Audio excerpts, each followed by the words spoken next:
All right, everybody. Thanks again for joining us. So, how many of you is this your first time at a LAUX event? Okay, so about a little bit under half. So, well, thank you again. So, you guys are obviously at our peer-to-peer UX design review. So, why don't we do a quick introduction? Each one of us will take like maybe 20, 30 seconds to talk about themselves and what you want to take away today from what you'd like to learn and possibly what you could contribute as well.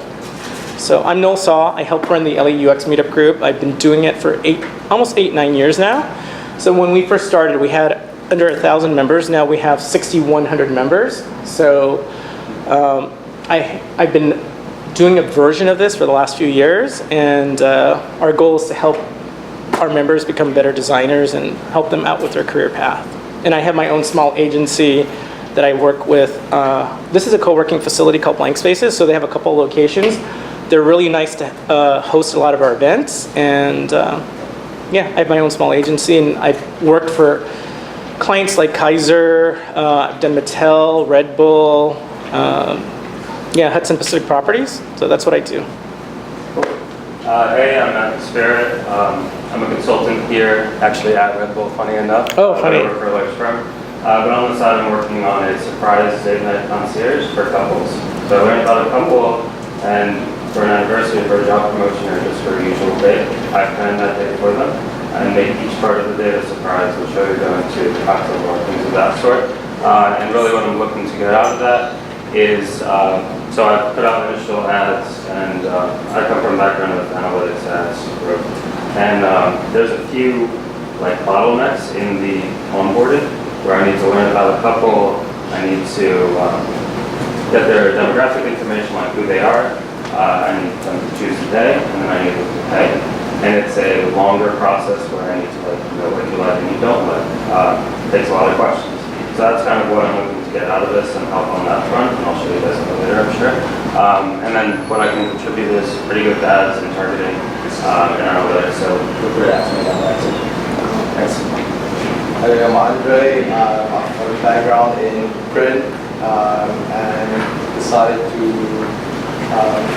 go study at UCLA part-time for my UX course. I'm in my second term right now.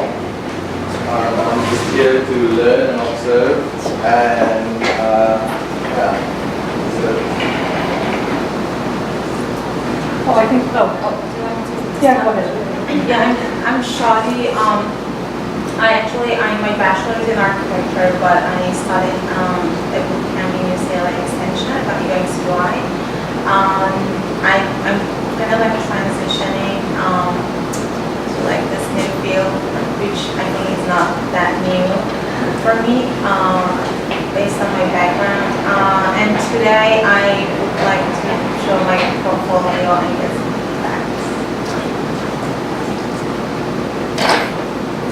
Oh, yeah, I'll just say sorry. Sorry for being late. Hi, my name is Victoria. I'm a UX designer, obviously. I have a background in industrial design. I'm currently working for a product called Extensor, which is in an in-between stage, kind of like a startup trying to get to a full-blown company. So, yeah, that's where I am in my career. And I'm here to specifically get more feedback about what a more senior designer looks like, because I'm trying to move up. Hi, I'm Steve. I am a new UX designer. I just finished a GA course at General Assembly. But I've been an art director for about 15 years. I come from advertising and marketing. I worked at Saatchi in New York, and then became marketing out here. And I love UX. Like, I love the process. I love digital spaces. And so I worked in print primarily for most of my career, so I'm excited about kind of this new chapter. But I'm super fresh in the UX space, so I came basically to kind of meet other people in the industry and kind of expand my network there. I've been a freelancer for about 6 years now. I left the agency world about 6 years ago.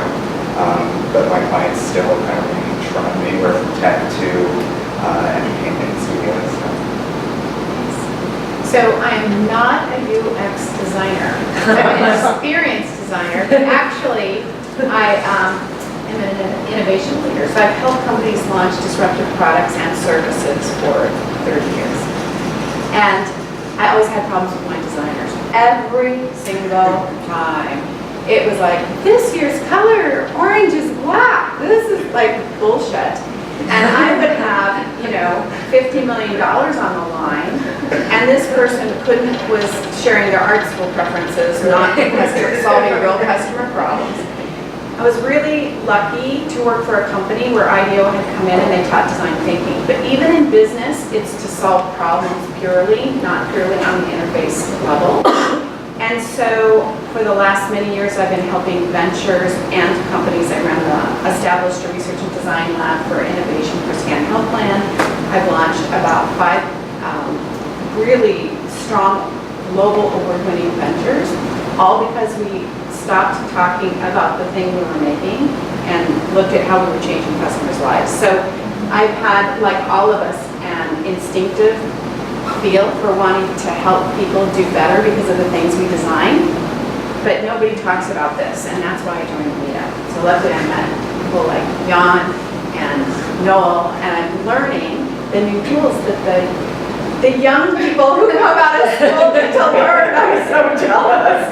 But now I know how to hire better, so that was my goal for them. Hi, I'm Yolanda, and I've been a visual designer for the last 10, 15 years.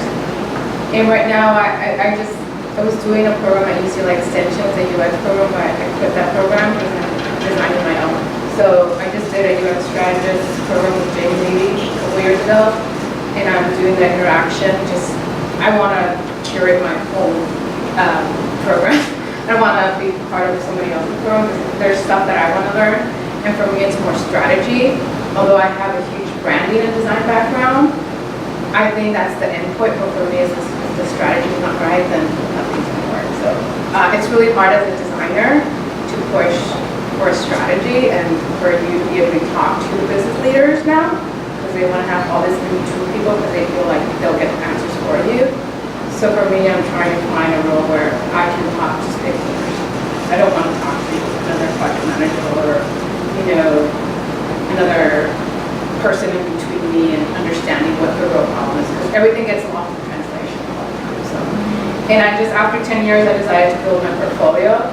So I'm just here to get user research to see what you all, how I can improve on it for the user experience and even change some projects around.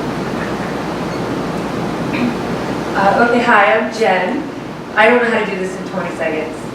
So I'm not really going to try. I'm just going to tell you a couple things. I'm also here to learn and observe.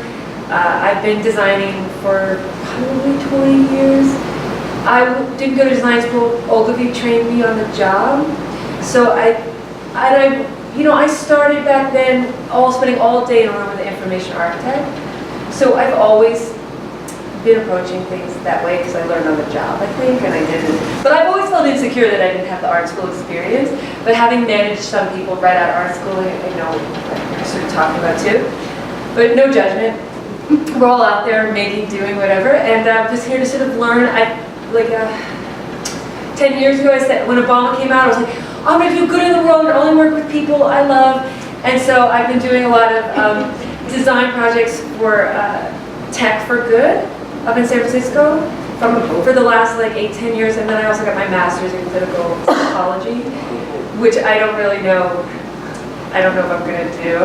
I just feel hungry to hear what you guys are doing because I feel like I've been out of touch with it because I was in grad school. So that's my story. That's a lot.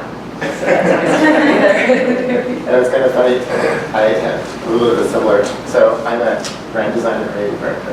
So I've been doing it for 20 years. So I'm resident every year, and it's a very similar story so far as having done what I've done for so long and saying, okay, I know how to do that. What are the new challenges? And how do we integrate that with my existing experience and whatnot? So I understand sort of that it's a little bit of that trajectory in terms of what's that new thing. I went back and got my master's in urban studies and finished it up almost a year ago. So the thing is how do you bring all these different interests and different sides to yourself and make a living at it? Yeah. And so I'm a project in process. Yeah. And I think what's really great is to find other people who are doing that, so we can all sort of say, you're nuts, and that's okay. You're different, and that's okay. You have interests. You know, you're not linear. You are a dynamic human being, which I think all of us are, really. I think all of us are really dynamic people. And it's the problem is that it's outside and it's not the kind of. So, you know, like I said, I'm excited. I really appreciate it. Yeah, totally. I think you just did an intro for yourself while you were at that. Yeah. Part of your intro. Anyway, so I'm a brand creator, and I got involved. I met this guy in 1961. Even though I was before I was born. Yeah. And we did acid together at the Jimi Hendrix concert. And you've been bonded. We've been dropping shirts or something. That's not completely accurate. Pretty close, but not completely accurate. So, Noel and I met about 4 months ago, and I came to one of the LA UX meetups, actually one of these, specifically to get feedback, and Noel and I just clicked, get some really great feedback. I had this really interesting project, I must say so, and a lot of people liked it, but it needed a lot of work in terms of presenting it. And so Terry has really helped me out, and Noel has been just a big help. I wouldn't have gotten to where I have been if I hadn't had their support. So I think that this is a really good resource for that. I mean, also I'm a co-editor of the LA UX newsletter, I'm the creative director on it, and also help out with creative direction on different things that we're doing, different projects. And we're also coming with a podcast. Yeah. So I'm going to be a podcaster pretty soon. So we're doing a lot of really fun stuff. It's a really vibrant community. There's a lot of stuff for you guys to get involved in. There's going to be a lot of opportunity. What I say to you is show up and make yourself available. You know, because like they say, what you get is what you get.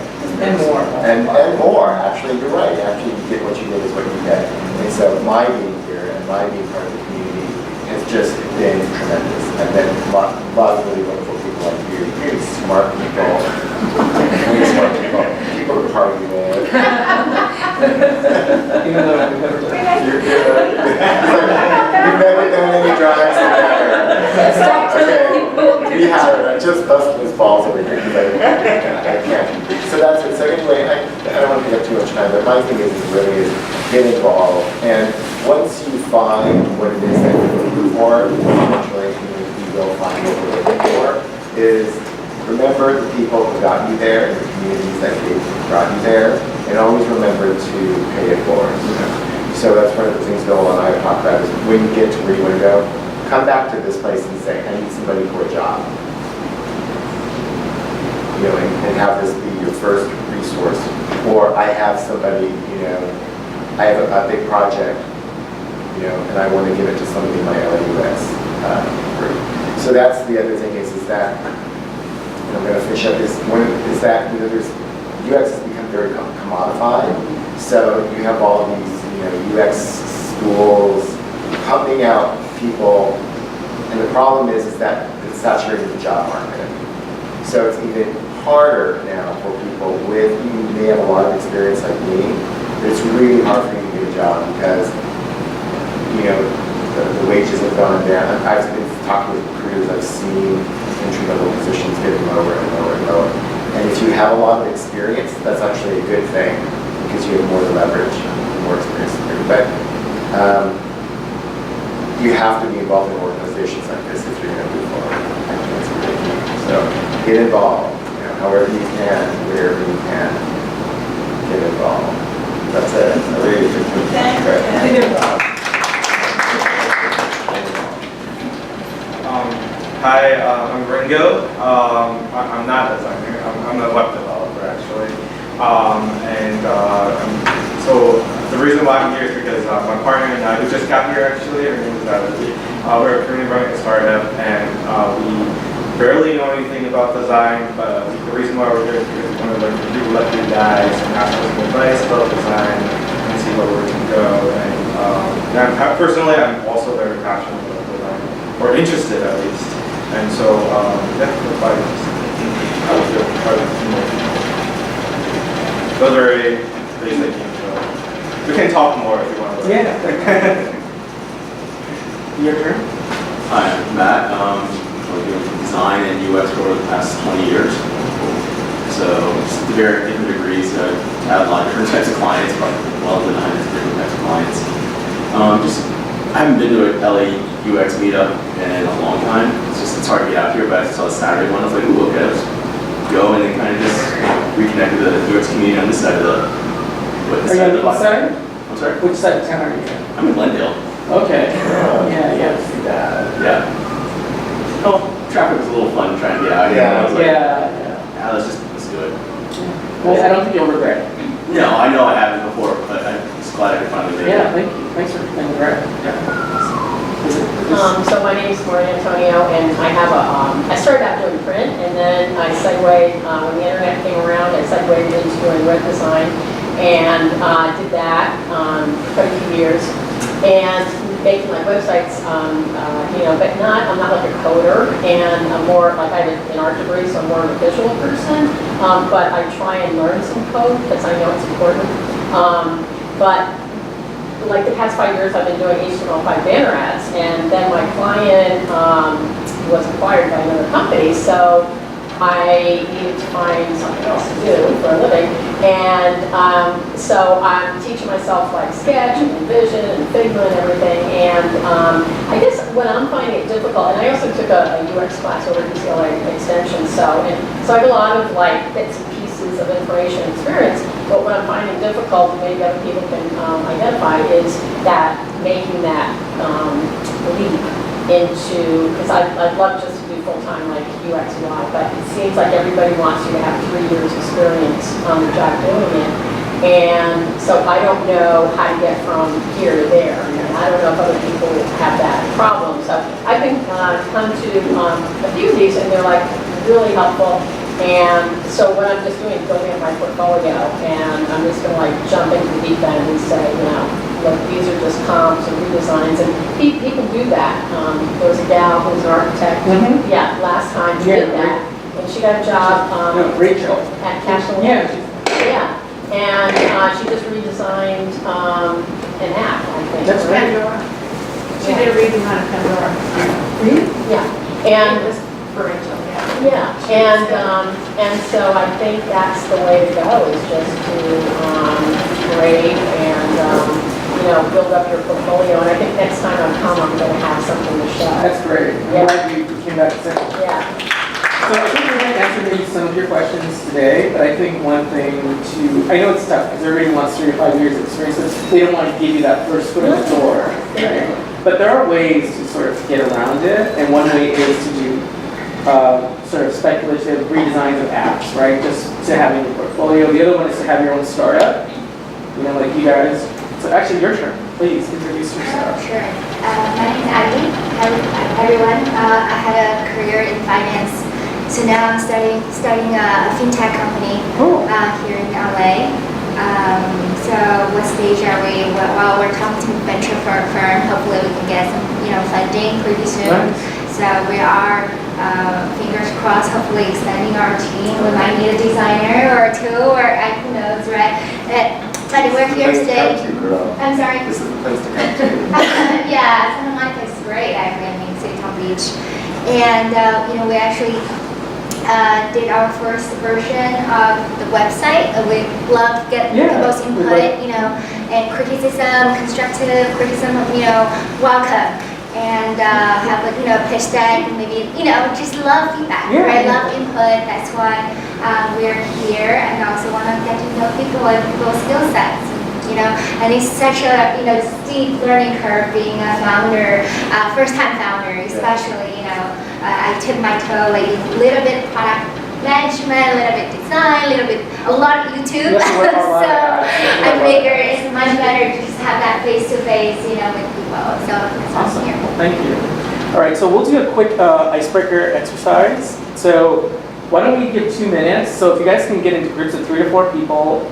Can I say one more thing before we get into this? So sometimes, when we look at work and we critique it, we don't want to be too harsh, right? We want to be sensitive. We don't want to squash people. And so being too harsh is really obviously not constructive. Not being honest is also equally not a very useful and constructive thing to do. So it's very important that you give an honest assessment of something. If you're like saying that's really jacked up, or that really needs work, and go, but I don't want to say anything, you're doing harm. You're wasting your time and you're wasting other people's time. This is really a space for people to get that honesty. And it's supposed to occur, and but just, I think we've all old enough to know how to do things respectfully and kindly. Yeah, we'll cover that. Do be honest. Do be honest. Yeah, we have a framework for this. We call it a structured critique. So we'll definitely cover that. So we'll just do a quick. Sorry, he didn't. Oh yeah, I'm sorry. Please, please introduce yourself. Oh, hi, I'm Andy Day. I was in the mortgage industry for 7 years. I left and then I took one of the UX classes at GA. Yeah, so I was one of those people that got spit out of that program. So I graduated in November 2017, and then I got a job with an agency right away. And I've been jumping around, and now I'm working for a firm in Koreatown, Casting Networks. So yeah, and I'm here just to be a part of the community, pay it forward, and just share and learn. Thanks, Andy, right? Mm-hmm. Yeah. Cool. All right. So we'll do a quick 2-minute icebreaker exercise. So if you guys can get into groups of 3 to 4 people, the people next to you, and you guys are going to ask each other one question. What is your favorite part of LA and how long you've lived here? Okay, so I'm going to set the timer. So one thing is we are going to stick to a timer schedule because we have a limited amount of time, right? So 2 minutes. Please get into groups of 3 to 4 and just share what your favorite part of LA is.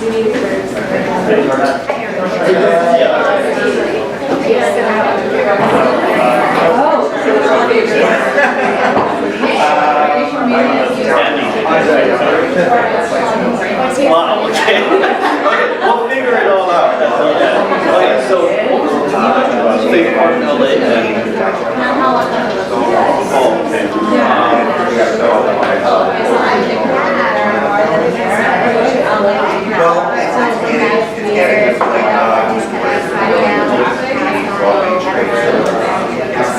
I go to Pasadena, but not that kind of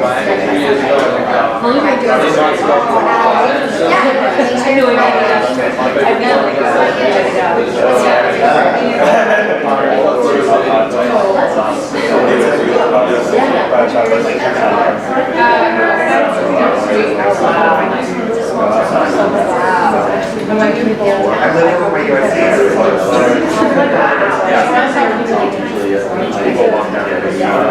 I don't have that. I was born in LA. My favorite part is I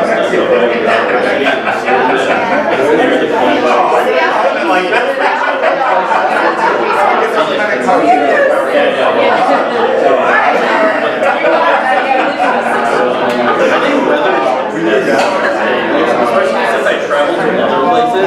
It's too humid.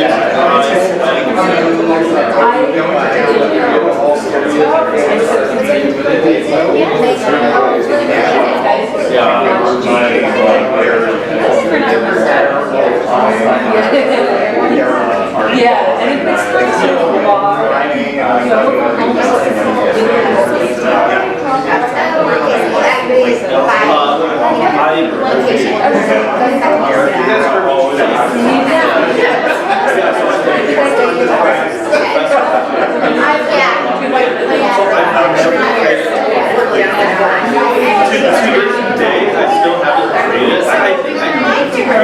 I've never updated my LinkedIn.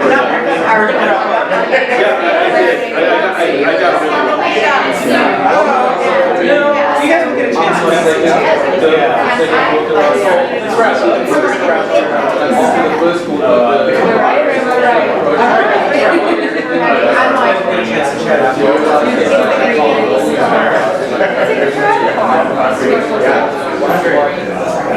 You guys will get a chance to talk about it. All right, thanks everybody.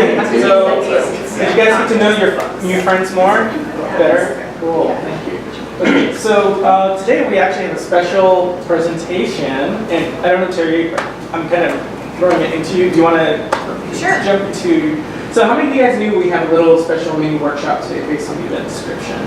we're gonna get through it quick. Yeah, but I think it'll be good, it'll help certain people who are working on a job search right now, so please. Okay, thank you. And then we'll jump into the critique and discussion.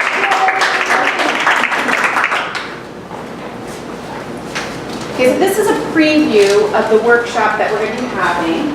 And I'm probably going to be standing here. Can you see okay? Okay. So a lot of folks are talking about the challenge of job design. I know some of you are just getting ready and haven't actually pursued a job search yet. And I should say job search, not job design. But in helping folks with their portfolio, I thought, wow, why don't we treat this like a design problem? Not a job search problem. Because when you think of a job search or a career, we're transitioning into new fields, a lot of us. And the new folks, and by the way, that General Assembly, I would die to have that education because you know the tools. So the challenge is we take it personally. I haven't had the agency experience. I'm just out of school. I've only been in architecture for 5 years and know how to build world-class buildings, so I'm sure no one will hire me. I mean, we take it personally. So the idea was, how can we treat it like a design problem? So that's what the workshop is based on.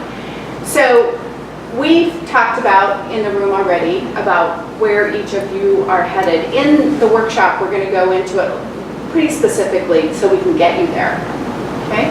So here's the #1 design problem job search problem that I've seen. So UX, UI design is the hot role. Whether it's a certificate or a complete, almost MBA, from a brand name school, it's still UX, UI. Some people in the meetup group have been through some of the engineering schools, the top schools like Stanford, where they teach lean startup. Right? Steve Blank for you. Others have been in big IDEO design thinking, which is a completely different thing. Dave Kelly from IDEO started that at Stanford. And of course, all this is perpetuated all the way down to boot camps for UX, UI. But here's the problem. UX, UI is a practice created by the design community. It's the leading edge. And it's misunderstood by many businesses who post jobs for UX, UI design. Because we enter that, and here's what we have in our heads. This is our brilliant, this is us designing experiences, and then we want to interface with that coder who will turn it into something real. And we know that it's 2 roles. There's a design role, and then there's a programmer role. But the majority of businesses think, oh, I've had Bob, who's been improving my site for 10 years, so I just need a different Bob because he's quitting, but do the design too. So it's many businesses posting the job are not going to get you what you want, and that's frustrating. And a lot of folks have said, well, maybe I need to code. Let me advance your email. Okay, so now let's step back and look at it from a different view. A leading edge craft must be applied within a leading edge organization. See, I think that's what we don't realize. We're working on the leading edge of design. We're actually considering an experience something you can design. And so we must look at the job market in a brand new way. So here's the majority of businesses who are improving legacy websites and apps. They've been even whether it's Ticketmaster, are they improving it, or are they really investing in experience design, right? So these companies are often hiring programmers, as I said, because the guy who did it all quit and they want to throw in design.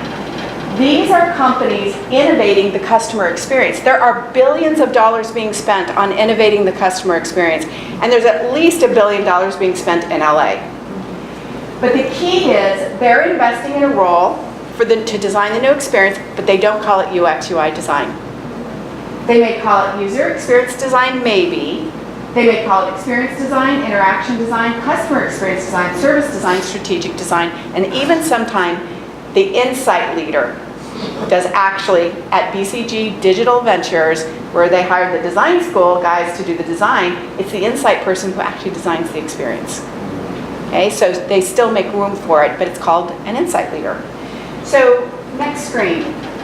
So what I did, thinking, well, let's treat it like a design problem. Who's our customer? Who's the customer we want to design our portfolio for? It's for companies who are innovating the customer experience, because remember, we're complaining that they want us to do the interface equals code.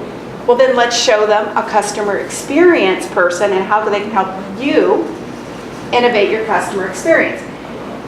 So I spent about a month on this because a lot of it was instinct, because I've been in the field helping innovators, getting investment for innovators for at least 20 years. And I boiled it down to this. There are digital innovators who use digital innovation for marketing. Jan knows a lot of these guys. Those of you who have been in agencies, if you've actually been in not only an ad agency, but mostly the new digital agencies, like Sidebench here in town, you know, they're designing behavior change programs and weight loss programs using apps. Well, they're reinventing the concept of weight loss, right? So you're inventing a fantastic customer experience, which I'm going to talk about in a minute. But also there's a lot of digital agencies. Why are they investing in experience? They want to attract, retain, and earn customer spending. And so a lot of the senior meetup folks have said when they look at portfolios, they say, if you just say one thing, explain the results you're working on. It attracted more people, it retained more people, it increased more spending. Some of the new professionals in the field have said, well, I'm doing a passion project redesigning Pandora, but I don't know what the business experience is. Make it up. It's attract, retain, and spend. Memorize that word and say, this helped double, this design is intended. It can only say it, you don't have to say it did it. It's intended to dramatically increase the retention because it does this to the experience, which is different. By the way, that's what Rachel did really pretty beautifully in her portfolio. There's the experience you're designing is the interactions for jobs to be done. And the thing that gets designed after that is an interface. And then there's some sort of a system you're implementing into it. We're going to spend a lot of time in the workshop going through every one. But here's the key. Experience design goes from interactions. Have any of you heard of service design? Okay. Right? I went to the service jam this year. Yes, exactly. And as an architect, you get hired for service design because Capital One hired Rachel for that reason. She was an architect because they're redesigning their banking cafes and their website and their conversation with investment advisors, and that's all part of the service. Those are the touch points. So it's digital and virtual touch points. That's service design. When you get into product innovation, so Pierre, one of our meetup, brand new grad, he only had one 6-month project and he was looking for a job. But that 6-month project was for a Kickstarter venture. He met the founder at a meetup meeting, and it was the world's first consumer-grade underwater drone. And he had to invent the experience of families using an underwater drone for fun, police using an drone for investigation, safety guys using it to go underneath the big tankers to see if the tanker was okay and not gonna. He designed those experiences. That's an experience design. Okay, so the cool thing there is he had to have segments with use cases on a disruptive product, almost a smart, unique product, and he had to design the product roadmap so that all those different segments could use it. Then, out here in business innovation, this is where I've been working. These are actually multi-sided platform businesses. Think of Uber. And you want to own a brand new market with a brand new ecosystem, and so you're actually designing a new lived experience. Like none of us knew the lived experience of not owning a car and having one come pick you up that wasn't a taxi, because a taxi just didn't seem realistic back then. But when they first started as Uber, it was actually designing a concierge car service. They really designed it as your private driver experience. So experience goes here. The things that underneath it are changing, right? So it's all the way from software to digital and physical touch points to a very smart product with a product and app and a platform, all the way to a major intelligence platform, transaction plan that handles multi-sides, okay, of the business. This is your career opportunity. If you use only UX UI, you are putting yourself here in this box and you may never get out. Now, it's not that you don't look for those jobs, but understand that you're actually designing real life experiences all the way through here. Every meetup person that I've helped, and I've helped about 6 or 7 just to help as my research to do this, they've done it all. And can I just say, we're also right there too. Exactly. Talking about the journey. And here's, I want to point this out, okay, I'm going to say the young people, because I am 62 years old. I was raised, and the reason I'm doing this for you is to explain who someone older who's hiring, who may have 500 million to put into something that we want to hire you for, okay? So we got a $500 million, this big organization. I was brought up in a cubicle where you were taught to read a book and do that job for 50 years. And then they would train you on what they wanted you to learn, and then they would promote you where they wanted you to be, and it went supervisor, assistant manager, manager, director, etc. That was my life. The young people, I'm going to throw all of you in it, because whether you're a recent grad, which we have lots usually, today we don't have that many, or those of you who are very leading edge, even though you have experience, I'm going to throw you in that bucket. You're looking at ideas, you know collaboration, you're reading the books. I was laughing when you said YouTube. You're getting a better education on YouTube than any one curriculum could teach, right? So the beautiful thing about everyone in this field who's passionate about design, they're doing all this already. So the only problem is they're not getting it on the page. That's the only problem. It's not your experience, it's not your talent. As you pointed out, it's getting it on the page. Because when people tell their story in these meetings, they're perfect. Like I personally could get you on CNN with how good your idea is. And then you write, I did wireframes.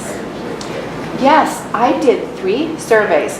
Yeah, but it's the world's first underwater drone, and you invented the use cases for 5 major segments of the population. Maybe we can write that down, right? So, but it's in your head, and I want to assure you that everyone in this room has that story. So first thoughts, I want to say, we're not going to do discussion, we're running a little bit late, but I do want to reinforce this. As natural design thinkers, you already have what it takes. Our workshop, you'll learn how to get your natural instincts and words onto the printed page. Here's some of the natural instincts to know, because, I mean, I don't know design. I don't know UX. I'm like grateful learning about the steps that General Assembly teaches the students, because I get to learn when I look. What I do know is that once you hit the workplace, they assume that. That's the given. It's the given you know how to do that. They want to know if you've impacted a customer's life, impacted a business's revenue, or enabled a team to work together better for the first time. So collaboration. So here's what you bring naturally, just to get you thinking about it. The young graduates, they bring consumer instincts like nobody's ever had before. This new generation grows up digital. They will give away your data, but they expect the result to be personalized experiences in real time on demand. Do you know that when I had this major research and design organization that I set up for SCAN, we would sit around the 24-year and go, Carson, what do you think it should be? You know, we're like, should we invest $50 million or should we do this? Carson, what should it look like? Because he thought that like the young person. And so have confidence in that. No matter what, everyone in this room should have confidence in that, because you've gravitated towards user experience for this reason. So you understand the consumer view, you know the escalating expectations for experiences and services. So when I was at Deloitte, I launched all their services for 10 years. They're the world's top consulting firm. And I had an innovation team of partners and an innovation team of college graduates. And we talk about products and services. And I said, here's an example of a service. It's a bakery who bakes you a cake. And they fought with me. They go, that's just a product. I said, no, because the way you define a service is it's a set of activities executed for an individual. They go, it's a product. The point is they expected personal service in every product. That was the given. So services were commoditized to products. That's how a young person thinks, right? Because they buy that way, they spend that way. And so those baby boomers, my age, are incredibly grateful for that viewpoint. So show it in your cases. I've had, when I interviewed a meetup, Pierre, in fact, this week, I said, what's the biggest problem? Because I helped him up-level his case. He said, Terry, I don't think I'm worthy. You know, you said it was the world's first consumer grade and I designed the experience. I don't feel worthy. I go, well, did you do it? Well, yes, but I'm not worthy. You know, I'm 24 or 23 or whatever. He's never been in business. So the idea is you're worthy, and have this group here of senior professionals say, yes, what you did is service design. What you did is experience design. What you did is brand new in the market, and you should say it. So and instincts to collaborate are pretty natural. So when I see these collaboration things being put into apps, you know, I want to dictate a rule, and they go, no, it should be social. I'm like, social? I didn't grow up that way, right? I didn't grow up that way. So your view on all these things are critical. Transitioning professionals, you bring business knowledge to apply to design. The person who mentioned Rachel, when she did that interview, they asked no questions about the design process. They assume that you know it. They asked, tell me a time when you had to convince a client because what they were doing was wrong, when you had to collaborate with a team member who didn't get it, and when you had to go to your boss and suggest something different. It was all context and collaboration that she knew from architecture world. And that's how she got the job. And so branding, all this guy has to do is talk about positioning for customers and creating a branded experience that's unique, and you fall to your knees going, you've got the job. And yeah, I'm glad those wireframes are there, but you got the job, right? So every one of you have that, and I want you to have confidence in that. And these are just a few of the examples of marketers or architects or data guys or even developers. You've got this knowledge you can bring. A design pro who's been in it for a while, and you're looking at your advancements, you're really bringing collaboration skills. So you can talk to executives and show them why they should invest in design. And you can talk with creatives and help them not go off and never land and focus on results. And this is priceless. So every one of these things, notice there's, in none of those lists is the word wireframe. Okay? So the portfolio challenge, getting that last page in your portfolio. So organizations who are innovating their customer experience, they want to see the experience design. UX designers think experience design. They show interface design, and they complain because they're asked to code. Any thoughts? I think the job descriptions are very interesting these days. You know, they want the unicorn, they want somebody who can design and code, you know, and I actually did tell one recruiter that their description was like, it's 2 people at least. And that is, when we talk to recruiters, they say even they can't convince the old style companies, they cannot convince them. You're exactly right. So we have to go to the experience design. So here's a case study. And I just want to say this is the first step of a case study. We're going to show you the second step, but I want you to see this because this is what 95% of the cases look like, okay? So it says, empathize, heuristic analysis, competitive analysis, user interviews, online survey personas, IDA, user flow design concepts, branding and style content, prototype, paper prototypes, high fidelity, etc. Very common. When I was hiring for SCAN, I would have about this many who didn't go to step 2, and I literally threw them away. When I had to check myself because I thought maybe that's snotty me, so I talked to recruiters, and they said, no, we spend 1 to 3 minutes scanning this to decide if we're going to read it. And this, and then these are gorgeous. This is assumed. And so you want this, you absolutely want this. This shows you know the process, it shows you know the discipline. And by the way, if you're going to be interviewed by a peer who's a designer, they're going to want to see this.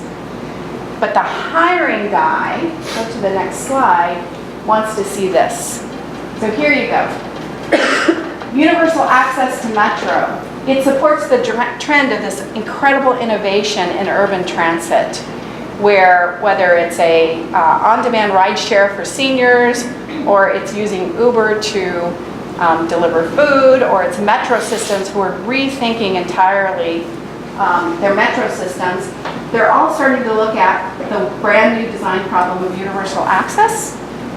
And then they empathizing, they found the lived experiences of diverse groups of wider, even mentally challenged, visually challenged, aging, young people in a hurry. These are the 3 insight themes. They needed omnichannel service. They didn't want to go to one place and buy the ticket, another way to figure out where the routes were, etc. Basic usability, universal access. It was a complete service solution. It was streamlined ticketing and integrated trip planning. This was service design. It was branding for universal access, gorgeous branding. Navigating for all riders, route monitoring for low vision riders, and even help for the colorblind. And then these descriptions were on top of all the wireframes, on top of all the surveys, etc. But this is the story. Now, this is the same case study. But what is this one about? It's about the experience. It's about the customer experience. This person just created the first design I've seen on universal access for the future of all transportation organizations. This is Jan's. Okay, next. So it's a 2-step process. It's step 1, you have to do this, because you have to walk through in your head the steps you took, etc. But Jan actually taught me, because I want to spin everything and add this wonderful language. He goes, well, the principle is you want to ask why you did it. I'll never forget when you said that. He goes, you have to say why you did it. And that, yeah, why did he make that design change? Oh, because when he talked to the low vision users, he realized they couldn't see this. They had to change it. That insight and design nugget, that is the key nugget you have to include in your portfolio. That's what Rachel did really well. She would say, insight, design leap. Insight, design leap. And I went, design thinking. I don't care what job I have, I know you can do design thinking. And what we're going to include for Noel, he's going to help us, is how you actually synthesize and distill down to key design concepts. And we're going to be including that in the workshop, and we're going to be including the idea of how you now structure a story like you just saw and get it into something very glanceable. But these key ideas are the experience story, getting it down to insight and design nuggets to show your design thinking. So next slide. These are actually check marks. This one case that you saw set up this designer, not only for UX designs, but he can help any company that's a digital innovator with universal access. How many companies need that? Every single one. Service innovators. He had a beautiful omnichannel service example. He can get a job with any service design firm. Products. He could look for the organizations who say they're designing self-driving cars or self-driving car services for aging and say, you need help with your service design. Or he could go to any business innovators who really are rethinking the future of urban transit with some of these just amazing multi-sided platforms, even driving a city. They're going to have city systems where you have a little card and it can get you on the train and the bus and the little scooter thing, right? He could advise them because those need to be universal access. So look at the difference of what that story enabled him to relate to in terms of innovation opportunities in the market versus just a UX, UI case study. So in summary, just to show, we're not going to do this because we're moving a little slow, but go to this last, go back one. This is what we're going to do in the workshop. So this was a really quick preview of the workshop. What we're going to do is we'll show you how each persona hires and how to position a case study to meet their needs. we're using design thinking. And by the way, I'm teaching it with group input June 1st, but it will be a living thing. We'll all add to personas as we learn. We'll get great case study ideas as we learn. We'll get lists of companies as we learn. But in the workshop, you'll see a sample list of companies in each category. You'll see what they mean by experience and sample experiences that they want designed or have designed. Like the Capital One design, their experience design is putting you more in touch with your money. That's an experience I want to design, right? So you'll learn about those. Then you'll see the methods they use for design. And now this gets interesting. UX, UI, you're also lucky because that's the founding skill, but then you get to add more design thinking, more lean startup. These really customer experiences evolved into its own methodology, really, and we'll show you those and the key book to read for each one, if you're interested. And maybe 2 books. And then how they look for design capabilities, and we'll show you a sample makeover of just the story, right? Like here's this and here's the story to meet their needs. And then you'll start to improve one case study by adding your customer experience story. So, we're not going to open this up to discussion, but I do want to ask one question, because this is my fear, so this is my little concept test with you. My fear was using this design thinking approach and taking it to be about the market and what they need versus just writing up your skills. My worry is I would make it more scary and more overwhelming, and I wanted to make it more comforting and more possible. So does anyone see anything in this where it seemed a little overwhelming and I should work on it? And you, just right at the topic, did anything come to your mind where you're saying, why is she even talking about this? Just so I could work on it. Okay, if you think of something, email me. Did it seem like it could help? Okay, tell me why. Just 1 or 2 comments on why it might help us if we all start thinking this way. Yes. Well, actually, I got like new insights, like new point of view how to look at a case. I think like lived experience of the customer. I think I got that insight, and also I got another insight I wanted to ask you about, because like in UX design process, we are taught to to see who the user is and design for the user. But based on what you said, I got another insight too, like introducing an experience. Like encouraging other people to like be users as well. Like that was interesting for me when you said like that, I don't know, that product that like a police can use it, or like a grandma can use it. So I did not ever like think about that. Like I always like thought, who is the actual user? Like, okay, I'm gonna like choose a target audience specifically, like I don't know, between 25 to 35 or whatever, and I work on them. But you are saying that we can like introduce a product to users, Yes, and as you notice, the interface, often people will say, here's my current users, fix it. But as you notice, as you go out, it's more and more new customers who have never existed before. That's the career progression. And so the more you practice that now, yes, it will set you up for really being more market-based, not interface user-based. I almost think the idea of interface experience is the thing that's holding back the user experience designers, because they think they're limited to today's users of today's interface. But for example, if you're a UX UI designer, you should be at least have one case study be an Alexa case study, so it shows you can do a voice experience with a customer with no interface. So I'm so glad that you talked about it that way. Any other thoughts about this approach? As far as myself, once you broke down the UI UX, that's not something I want to do. I want to do wireframes, so I see myself transitioning over to a product innovator, to a business innovator.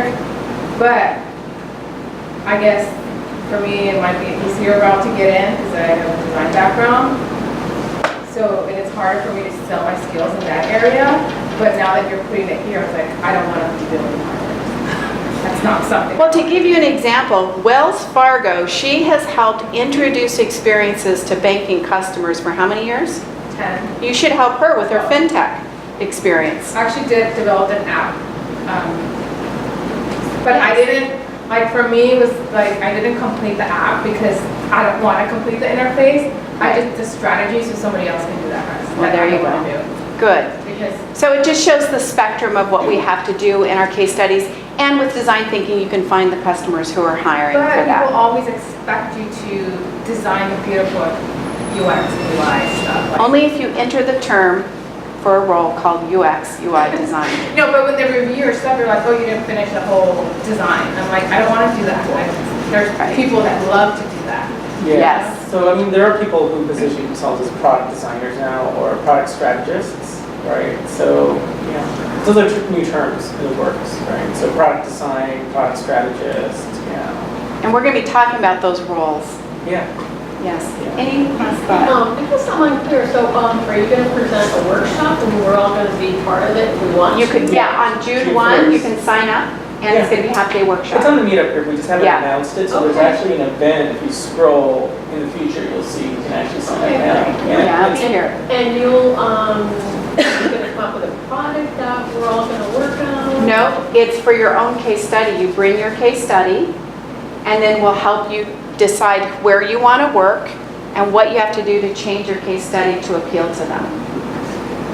So just make, Positioning. like if you don't, like just make. If you've never done one, we'll help you conceive a case study for the job you want to get.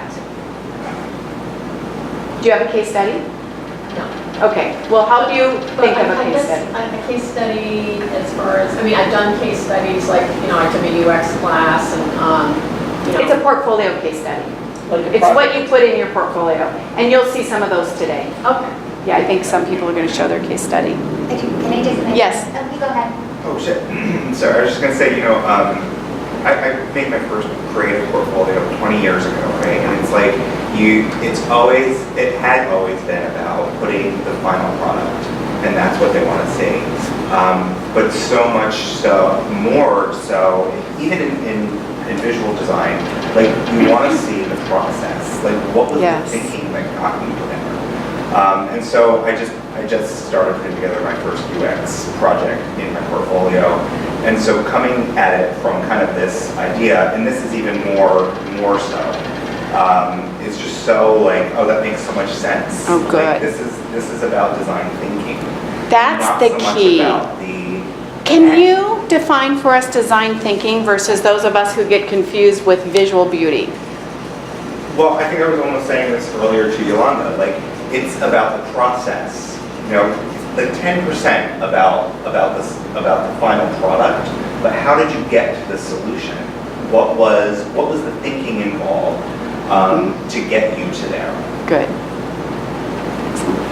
Yeah, I just want to make a comment from somebody not a designer. I feel like I resonate everything what you said over there, and I believe a great designer is almost like a business owner, so they can expand their perspectives and see things like how, from A to B, how to get there. And I'll give you an example. So when Henry Ford first introduced the first car to the market, when they did online survey, or there's no online back then, like survey asking Equivalent, people, what do you want? What do you need? What features? People would say, I want a faster horse. Yeah. They would not know, right? The car. So really, I think you guys have a great opportunity. Hopefully, can maybe speak with founders, or we're kind of like want to create a product, or that thinking behind it, that strategy behind it. So I think it's so valuable. Everything you're touching on here. So Excellent. And what I love about what you said, I work with founders, and founders want to change caregiving or they want to change education, but they don't know the cool ideas they can bring to it. And that's what this room knows. And so I think this kind of storytelling, she'll read it and say, well, they've created business concepts, right? Or ways for businesses to succeed. So it is really a communication strategy to help position And also founders or psychology, businesses. right? Yeah, I have a degree in psychology, my grad school. It's a lot like emphasizing, thinking what other people want to see, like what Exactly. create a market. Hopefully, like at the iPad, right? Like the iPhone, there's Yeah. a big market for like senior people because they cannot see taking picture on their iPhones, and Yes. they use the whole iPad taking pictures in assisted living, nursing homes. It's like amazing. It's like what people need. And what I love about what you're saying is, and this is kind of the final icing on the cake, is the goal is of all of this. You're beginning now if you are, or transitioning in, but the goal, and the experienced folks in the room know, is to be at the boardroom table, to be at the strategy table. And many, many of the ventures that you see, you look at how many IDEO designers are co-founders. Omada Health is a great example. They're called design-led ventures. They're actually called design-led ventures, and it's because the design in itself sets it apart. So I'll close on that, and that's the opportunity, and I hope you sign up then for the workshop. I think it'll really be fun. So I think one sort of adjacent thought to this is I had a good discussion with a friend of mine, Michael. He teaches our design sprint workshop. So he's actually trying to work with LMU, that has a pretty good business school, to help their MBA grads learn design, right? And on the inverse of that, we as designers should learn more about business processes, right? Business model canvas. Have you guys seen business model canvas? So you really want to take a look at how businesses are, run and what it takes to run a business, and that includes, being a founder of your own startup at one point in your life or something, or another, right? Because then you kind of really understand what is, if you want to do visual design and you're a user interface designer or you're a product designer, you know what's behind that, beautiful interface, right? Is a bunch of moving parts and all the variables that it takes to actually execute a business successfully. And as we all know, it's tough to run a business, right? So, anyways, all right. So we'll get started. How many of you guys want to present your portfolio today? Please raise your hand. So you want Not a portfolio, but a product, yeah. So I think you guys want to show something too, right? You guys want to show something today? So there's 4, right? So we'll give everybody 5 minutes for a presentation, 5 minutes for Q&A. That way, we can all wrap up. So there's 4 of you guys. So let me go through some sort of ground rules. So you guys can actually find the framework in UX Design Kit, the framework, the ground rules that we're using today. So it's actually a really sort of 2-3-year-old design kit that 2 other friends and I worked on. So Shri he's working at Union Bank, he's been at Magellan and Yellow Pages and teaches at Art Center. And then David has been UX director at Red and Blizzard, and we have to update his bio. He's at an energy company in Houston now too, right? So if you go to download the workbook, it has a lot of stuff in it. So it's almost like a little mini book, right? But we're gonna jump to the bottom. And there's a critique guide in here. Yeah? All right. So we're just gonna run through this really quick. So critiquing, why do we critique, right? So we're gonna start here. So it gives us a fresh pair of eyes, right? Because how many times have you guys worked on something and then you showed it to somebody else and there's stuff that you missed, tunnel vision, right? So sometimes when we're critiquing, we also can explain our reasoning out loud. How many of you guys have tried to explain something and had a different perspective as you were explaining it, right? Obviously, we're all here to learn, and then basically we're all here to build trust with our colleagues as well, right? And then why is critiquing painful? Because sometimes when we ask for feedback, people jump to a certain area. So today, each one of you guys who are presenting, please, we can you can ask for critiquing in visual design, content, wireframes, storyboards and flow, concept and strategy, or the whole kitchen sink if you want. But you can ask, like, I'm looking for critiquing in a certain area. And then a lot of times when we get feedback, there's also personal opinions, right? Like sometimes people give their opinions. There's too many voices, so today we're going to raise our hands and everybody's going to take a turn within the 5-minute Q&A, right? So the person presenting will acknowledge the person who raises their hand and everybody will take a turn within 5 minutes, okay? And then how many times have you guys gotten feedback that's not actionable? How many of you guys have heard from your client, I don't like it, or this is not pretty enough, or you know, something, right? So today, when we're providing feedback, we want it to be actionable. Like, the way that you could say is, have you thought about this, right? So let's frame it in a question, and as Jan was saying, let's, you know, be kind, right? Like, let's acknowledge the hard work that they put into it. And I know I forget this. I'm like a bad vendor at acknowledging people's hard work. So, yeah, so right here, does not acknowledge the good part. So when we're providing feedback, let's you know, acknowledge the work that they put into it. Because I know work is not easy, right? We're all trying our best, okay? All right, so today, when you're presenting your portfolio or your product, you kind of want to ask, I want the focus on visual design, content, wireframes, framework, storyboards, concept or strategy, or the whole kitchen sink is open, okay? All right, so today we're going to do one presenter at a time. We have a relatively small group of reviewers, and then I'll be the timekeeper. So again, 5 minutes to present, 5 minutes Q&A, and we'll try to be as rigid on the time just so everybody can get a chance, right? So obviously I'm the moderator, I'm explaining the process, and I'd like to also pull in Terry and Jan to also be co-moderators as well because of their background. And you know, we're explaining the scope and context. Is that clear to everybody so far? And then everybody will be fair and nice, and then we're going to keep track of the time, 5 minutes Q&A.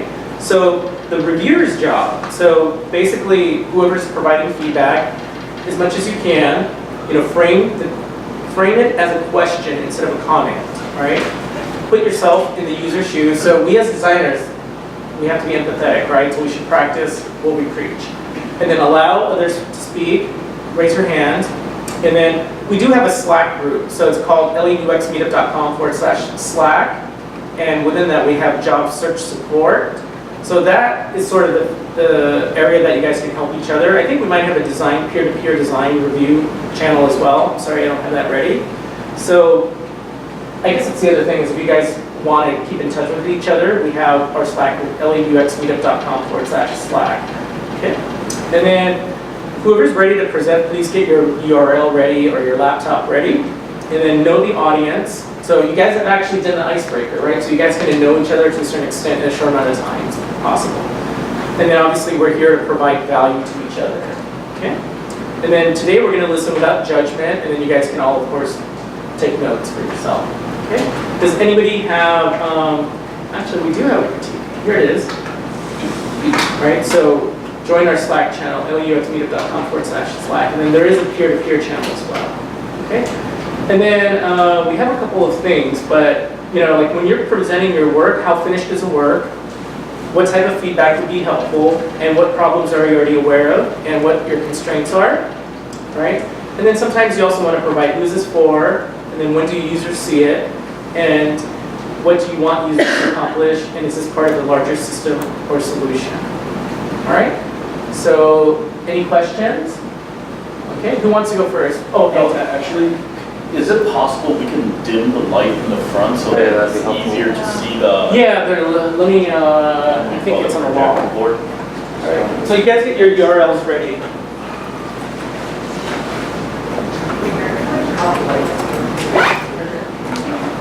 that better? A little bit? Yeah. Yes. All right, cool. Awesome. Thank you. All right.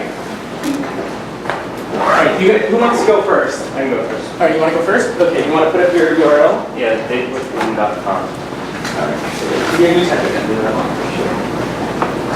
So I'm going to start the timer as soon as the site opens. Okay, so you have 5 minutes to present, and then 5 minutes Q&A. All right? Sure. Okay, hi there again. I'm Matt. If you can't see this very clearly on the screen, feel free to pull it up on your laptop, datewithwing.com. Basically, I run a surprise date night concierge for couples. So if you're in a relationship, specifically I'm geared towards the married or has been in a relationship for 3 years, that's sort of this honeymoon period is over. If you're in a relationship and you're lacking some kind of spontaneity in your relationship, that's kind of the value that I bring to you. Both convenience and this idea of planned spontaneity.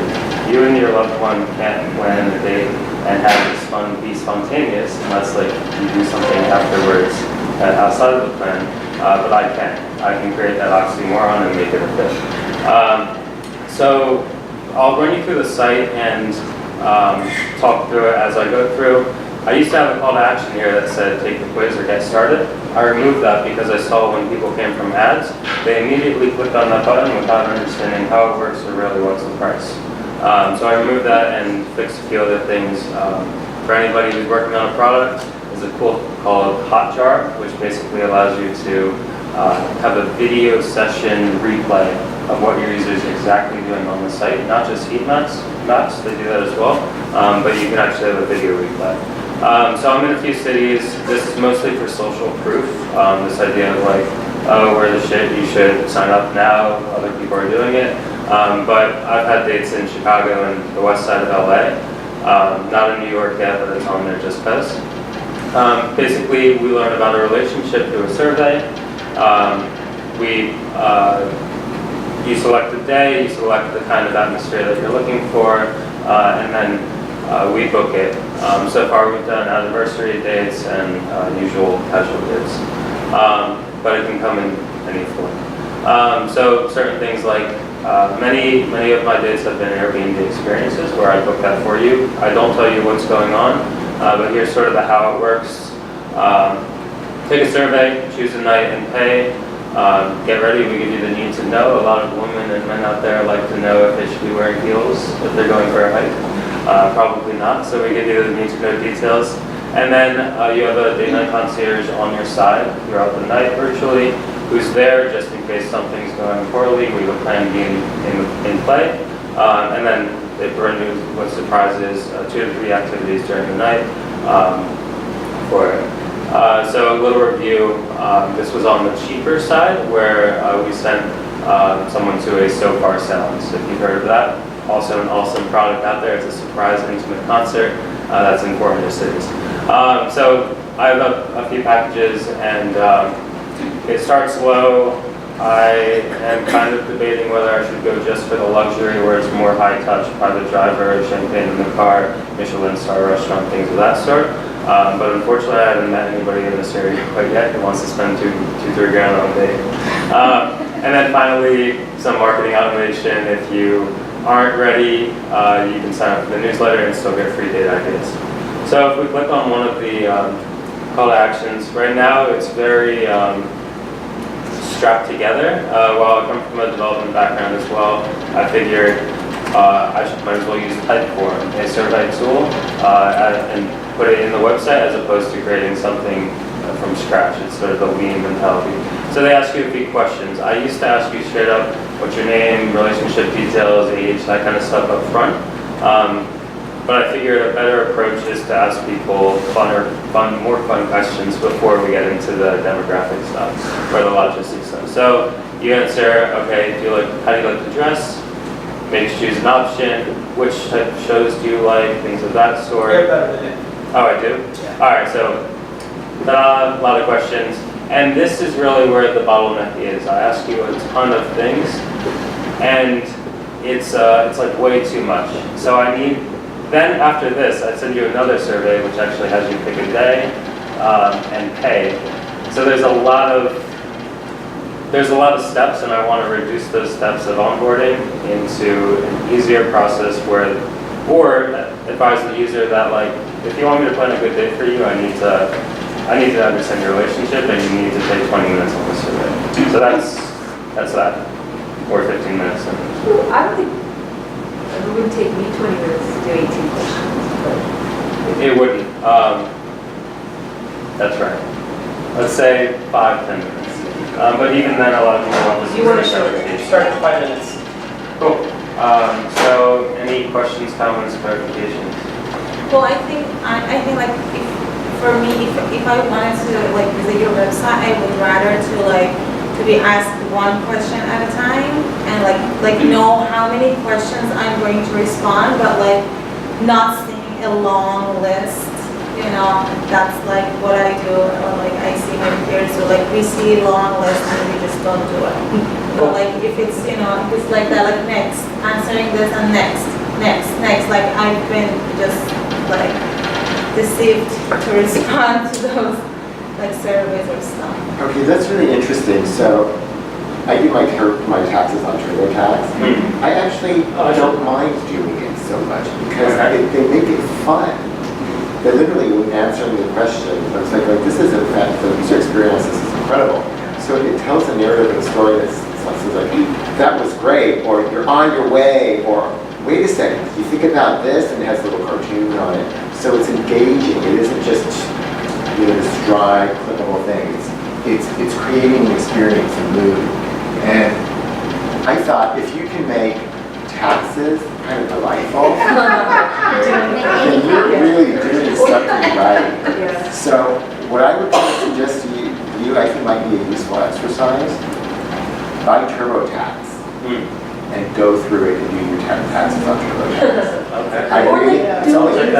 It's like only 116 bucks.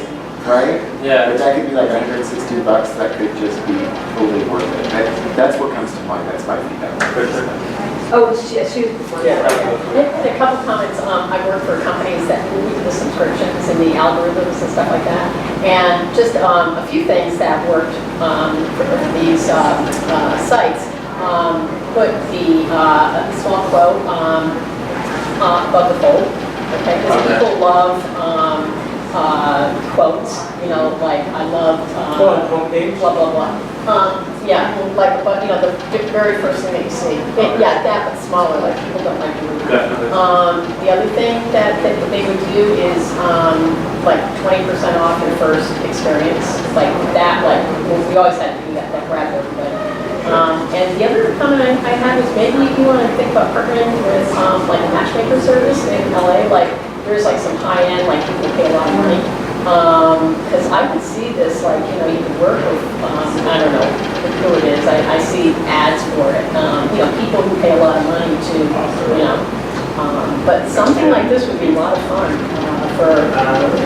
as an option. For sure. I have heard that, and from marriage counselors especially. I was just piggybacking on that. Like Duolingo is free, but it's addictive because it dings. Yeah. And the red lights and the satisfaction. It's the gamification. Yeah, exactly. That's much more assisting. Yeah. Any others? I just want to add one thing to what I was talking about advertising. One thing I really liked about advertising, almost like for each question, even though there's a lot of questions, it's teaching the user. Like each question has like a little icon on it. It's like, oh, you're doing this because. Yeah. You could add actual information about it, why these experiences are enjoyable. Like a little info, like did you know that when couples blah blah blah is really satisfying? I mean, there is all that information. And yeah, have you, so two questions. Have you done the business model canvas? Have you filled it out for yourself? Yeah. Okay. So you filled out like key partners or like marriage counselors and possible data sites? Yeah, the great thing about starting with sevens, I don't need partners per se. In the future, there's a lot of opportunities for a restaurant. I would, like, my suggestion is you do partnerships earlier because then they become sort of stakeholders. Because instead of trying to do it yourself, people will, you know, like try to make it successful for themselves as well. So it's sort of like a mastermind. So my other suggestion is, have you looked at Joy Mode? Have you heard of Joy Mode? So Joy Mode is a LA-based startup that does rents, like, you know, like if you want to show like a giant movie in your backyard, they'll bring you the screen, the projector, and the popcorn machine. So it's experiences.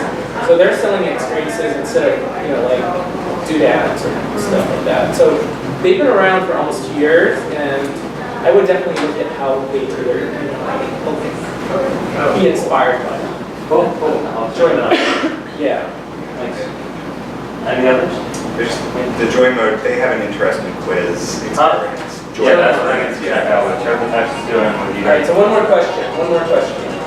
I guess my question is, have you thought about, since, you know, the branding is personalization, so have you thought about having like a sort of like a concierge service? Like, like a potential user like me can actually talk to someone, like, either through the phone or like a video chat on the platform or like real-time chatting or something that, instead of filling out the whole, again, the questionnaire, I can have that interaction with someone. I know it's hard, early on when you're a startup, but was that something was even an option? No, that is a really, really great thought. Like, why have them fill out a survey when you can get on a call with them for 15 minutes and then the same stuff? Or the chatbot, right? Like, which is basically a survey in disguise, like an automated chatbot. Yeah, very interesting. I like that thought. Cool. All right, thanks for your time, guys. Thank you. Thanks. Who wants to go next? Shai, you want to go? All right, come on up. I should have sent my URL. Oh, you could. I think you can type it in here. Is the one that you were using before? Yeah, it's just the website. Yeah, it's there. Yeah, go ahead. Go ahead. Thank you. Yeah, let's start the timer. So this is actually my portfolio. So I would appreciate it if I can get some feedback on the layout, as well as I'm going to show you just one of my case studies. If you can give me some feedbacks regarding content as well as design. Thank you. So it starts with this, a little description about me. They can view my resume if they want to here. And then it goes straight to my portfolio. I have 3 case studies and then my LinkedIn and email. So we already worked on this one with Terry, so I'll show you this one. So this is an organization, a nonprofit organization who read books for deprived kids. It starts with problem solution to teammates and stuff, and they can it's like a preview of the project cases. In case somebody doesn't want to read the whole thing, they can do this. And we go to prototypes here, discovery, diagramming, competitive analysis, which I didn't put here. They can click here to see it. My insight, some codes, my persona, storyboard, journey map, A/B test, more user testing, feedback, the style guide, and the actual prototypes on each device. I want to actually show you. So the rest, this is, and that was my home page, and this is my contact page. It's very simple, my phone, my email address, and my LinkedIn. So that's it actually. So I know that we can't talk about content here because it's just 5 minutes, so I just want to know how is your general opinion about that book. Are you wanting to be a UX designer? I didn't read Well, I am not that interested in making things pretty. I like, the problem solving part of it and the experience, designing the experience part of it more. I don't know if I responded to your question. Oh, no, is that a lot of people just want to make the UI. Yeah, I don't really want to be a UI designer. I didn't read your intro, that's why. Oh. It's a little too long. Maybe you shorten it. Oh, okay. Yeah, maybe 2 sentences instead of people are want to have 2 seconds. You can move that to their contact. Yeah, I thought about that too. And I think your headshot it's good, but it feels like you're on a model. That's what I thought too, yeah. So maybe Yeah, a smaller one. right. But I like the portfolio part where you're showing all your stuff. I need to wish that. So it's more geared towards like product and e-commerce stuff, but there's this site called Julian.com, and he has a growth guide that's completely free. That basically goes into what should you show above the fold. And you may say like, hi, I'm Shadi, and I'm a experienced strategy designer, or whatever your value proposition is to the people who's reading your page. So instantly, if they come to your site and they see that you align with what they're searching for, then they continue reading on. Julian.com. She got a really cool domain name, but Julian, Julian.com. He's got a free. Bought it for a pretty penny, right? I guess he was early to the game. He's a guy I follow pretty well, but yeah, cool growth guide on there, and it's completely free. So just to, I think, mirror what Yolanda, and I'm sorry, what was your name? I'm Matt. Matt, we're saying is, I think, for sure, your value proposition, my suggestion is to make a headline, right? Like, is what your value proposition is, and then I think if you are not wanting to do UI, you should take out, UX UI, because right now it's in there. So, I would really say focus on becoming like a product or service strategist or service designer, because you have an architecture degree, right? So you should definitely, I think, look at service design. And do you think I should mention my architectural background here? Yes. How many of you disagree that you should not mention architecture in your background? I think everybody thinks you should. You should. Definitely have your architecture school and thinking that you should. Because that makes you stronger as a designer, that you went through architecture program. For example, you could say, as the idea was, I'm a senior experienced designer who can design digital interface, digital touch points, physical spaces for a complete customer experience, right? So that's the architecture piece and the interface piece. So that would be the example for service design, or even new businesses. You can do that with the service design for sure. Now that you're saying it, so do you think in my portfolio, do I have I think Parse you said that Parse is a good example, but I don't have any touch of my architectural background in my case studies, they're completely digital. So do you think I should work on something? I think Jan had a great client example where he told the vendor they had a coffee shop and they wanted to go online so they could do physical experience leading to a digital experience. I think anytime you could do that, it sets you up for service design really well. You don't have to, but experience design and service design would be two key words. In my sure. Okay, thank you. And do you think it helps if I just have all this information, my headshot and stuff in another page, about me page or something? Do you think that would be better? Sorry, can you say what was your question again? She should have it on an about me page as opposed to her landing page.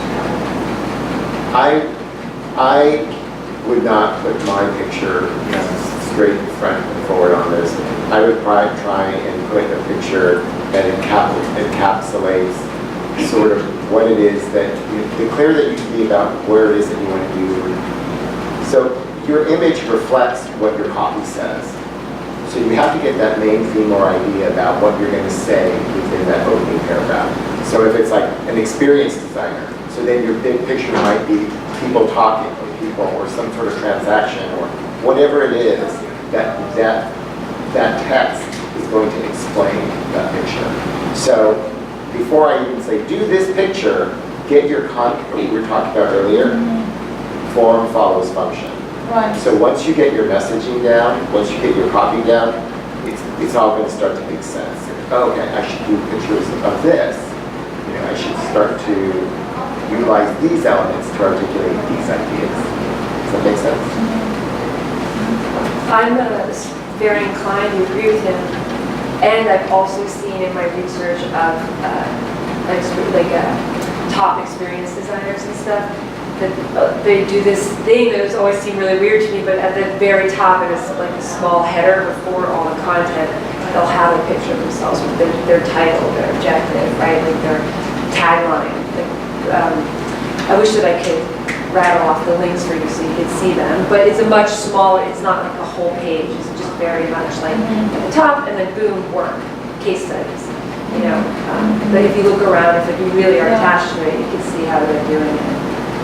They're like a Google, that you just look up like top Google experience designers. Thank you. Do I have time? You have 50 more seconds, about a minute.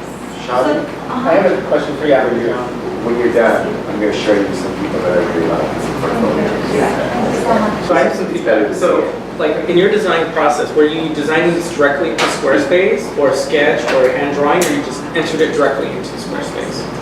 No, actually, I just chose like blank pages. Yeah. And I put them. Okay. I kind of like designed them. Right. So I think you really have to go through a sketching process, because I think a lot of people who want to just get their portfolio quickly just use a template, and I think you fall into that trap of you kind of like, because the portfolio looks like other people's. I think I'm going to keep saying this. You have to design first on paper, iterate, sketch. Come back to it the next day. Design actually write out your headlines on a piece of paper. Sketch it on paper, because I think the problem that a lot of us fall into is like trying to use a template and shove it into a template. It's kind of like trying to shove like a round peg into a square hole, when you should, just like you were an architect, you probably drew homes, drew layouts. Go back to your roots. That's my suggestion. Thank you so much. I was just going to say is, I always, as a designer, I'm not so much interested in being original as I am interested in being good. What does that mean? That means that being original just to be original is not useful. It always has to have a purpose. In design, we always talk about patterns, right? That was one of the things that I learned about in that case study that I did, was I did this new funky way of pattern for people to be able to do trim planning. They test it orally, because people didn't know how to use it, especially people who are cognitively impaired. What I always do is take inspiration from somebody else. So I always look at who are the best people, who are doing the best stuff, and I pull from that and I make it my own. So what I'm saying is don't reinvent the wheel. There's lots of things for you to take a look at, and then pick and choose and make it your own. Find it in a way that is uniquely you. Yeah. I would say for me, the suggestion would be hybrid, is to be inspired by other designers. Figure out what you like, but then I would still suggest sketching out what you like on a piece of paper, because otherwise you just try to reuse a template that exists. Exactly. That's not going to work. Right. And all of these people are using things that I've seen before, but they're personalizing. They're using colors, imagery, very similar structures, but the imagery and the tone and the voice and the copy, all of that is to themselves. So, and just so you know, it's going to probably take you some time to figure this out. So just look at it as part of the process. It's part of the okay. journey. And it's okay. Yeah, it's okay. It's taking me a while to figure that out. Right. So, and I've been doing this a long time, so it's going to take me some time to get it together. It's going to take you some time too. So be okay with that. Thank you so much. Thank you. Thank you, everyone. Who wants to go next? Please, Yolanda. Can I connect my laptop? Yeah. I think you have the newer one, right? Yeah. So I have the adapter. I have this adapter, but I don't know if it connects to your... I think it's mine. No, I have one here. I think I have one.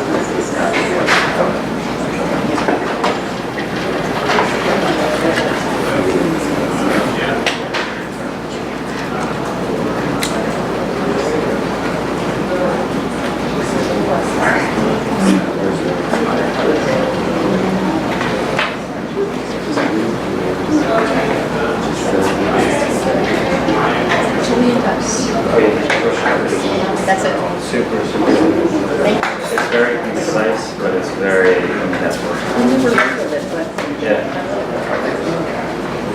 might have to set the resolution.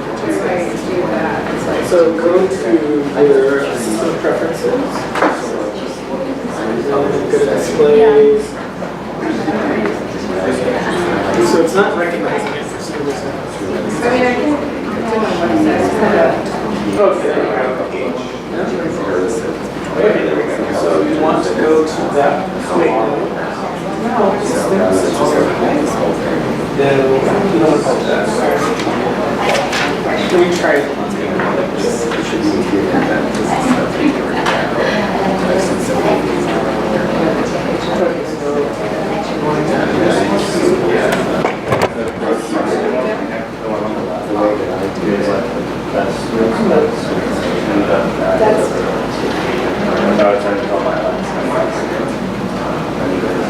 Okay, sorry. No, All right. I have, Okay, hold on.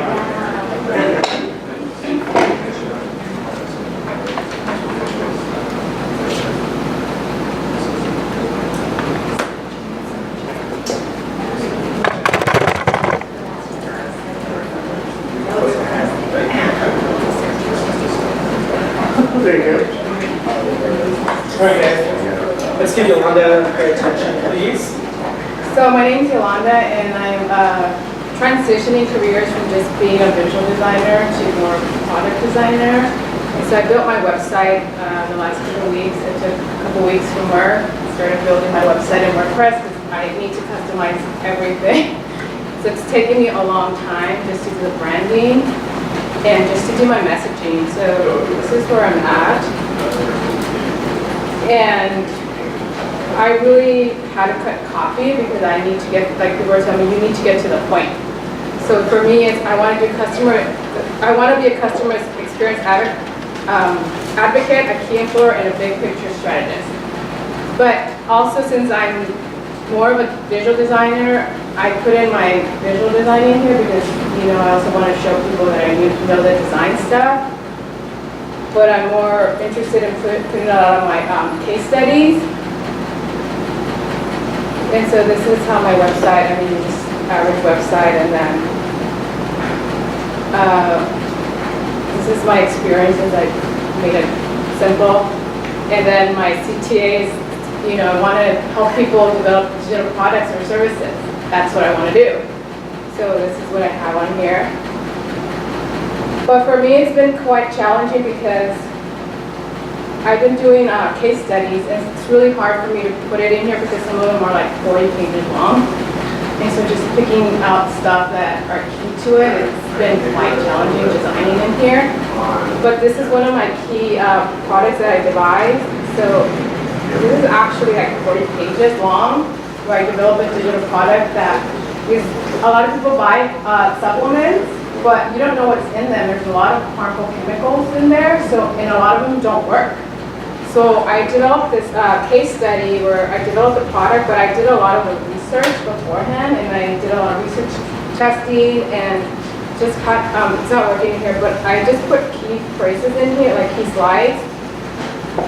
So my research was very targeted. I didn't want to target everybody. I wanted to target people that had the income to spend on quality supplements, because those are the people that are going to buy my product or my app. And so this is just my customer discovery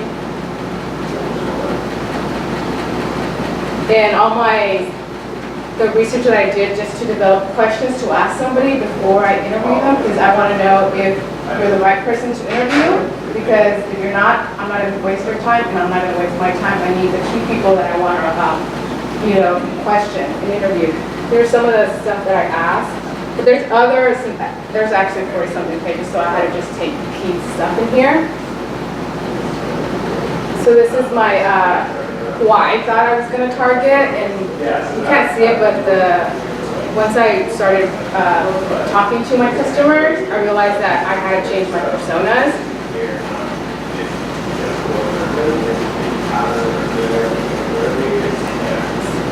Sorry, this is my computer.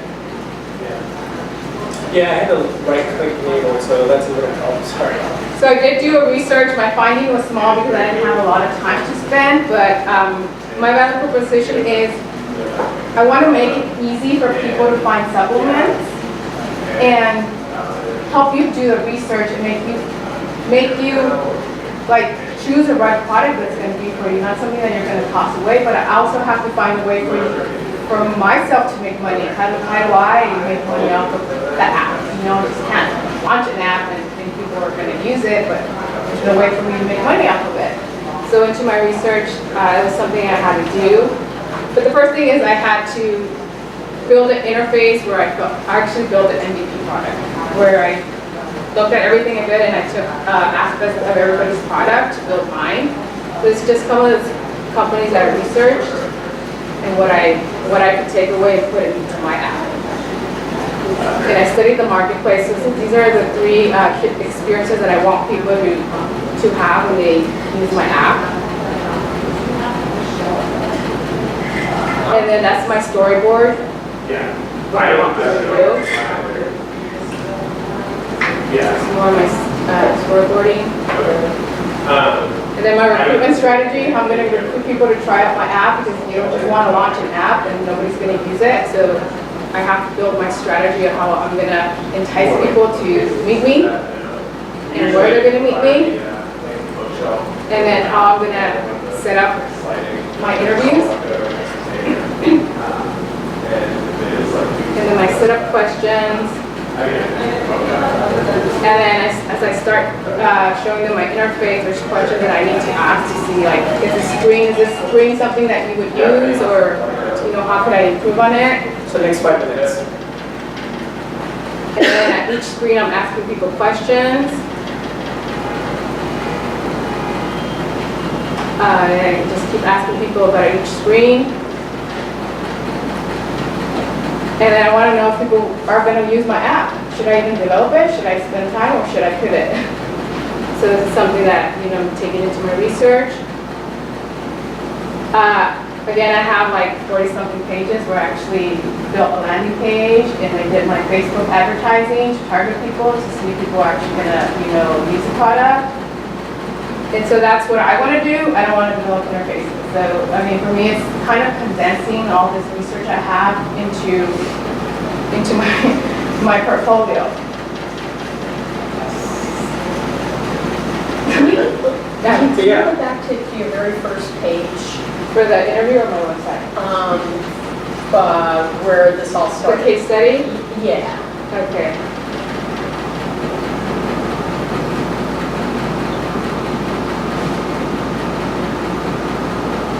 I think I have to make a better, I do have like a setup in here, but I think it's really hard for me to show in my work, how to show my work.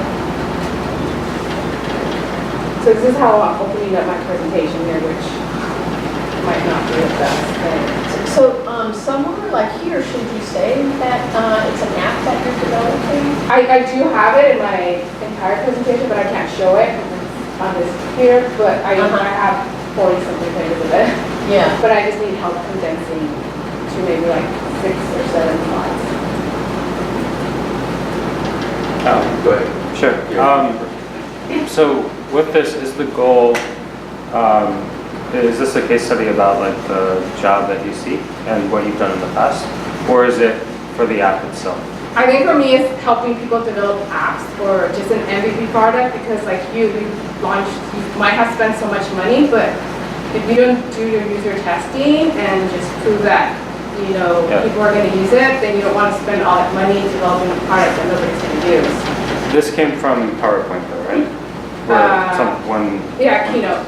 So do you think it might be easier? It sounds like it took a lot of time to input that in.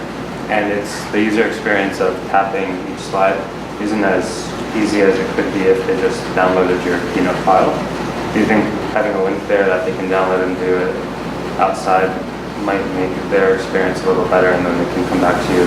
Well, then they're not going to interview me. Like they're going to take my whole entire slide, and they're not going to take the time to want to know more about the product. That's why I don't want to put everything in it, because I want somebody to reach out and say, hey, we like what we see here, can you show us more? So somehow I have to communicate that pitch. So I don't know, maybe I misunderstood this. because I think you have a lot of great information on here, again, but it's just really way too much. And again, I kind of go back to the idea of the executive summary. So what I did in my website is I would talk about a section, and then I would have a link, see the personas. So maybe they're just interested in persona. Okay. So it's talk about something, here are the links, here's a PDF of the survey research. So just, Okay. So then, and then maybe what you can do is then see the final document. If you want to see everything, here's the final document with everything. So, but I would give that as an option. I would actually, because you want to give, it's like your sales material, right? Here's a brochure for this. Here's stickers for that. Here's a flyer for this. You have to make it so convenient for them. So then she'll say, oh yeah, well, all they really want to know is, I know this person wants to do personas. Can you do persona? Oh yeah, I've got this, rather than this whole multi-page document. But then there's somebody who says, she's the real deal. I want to take this woman and I want to see the whole entire thing. So that's another way that maybe. Okay. Okay, yeah, that's a good idea. You break it out. Yeah.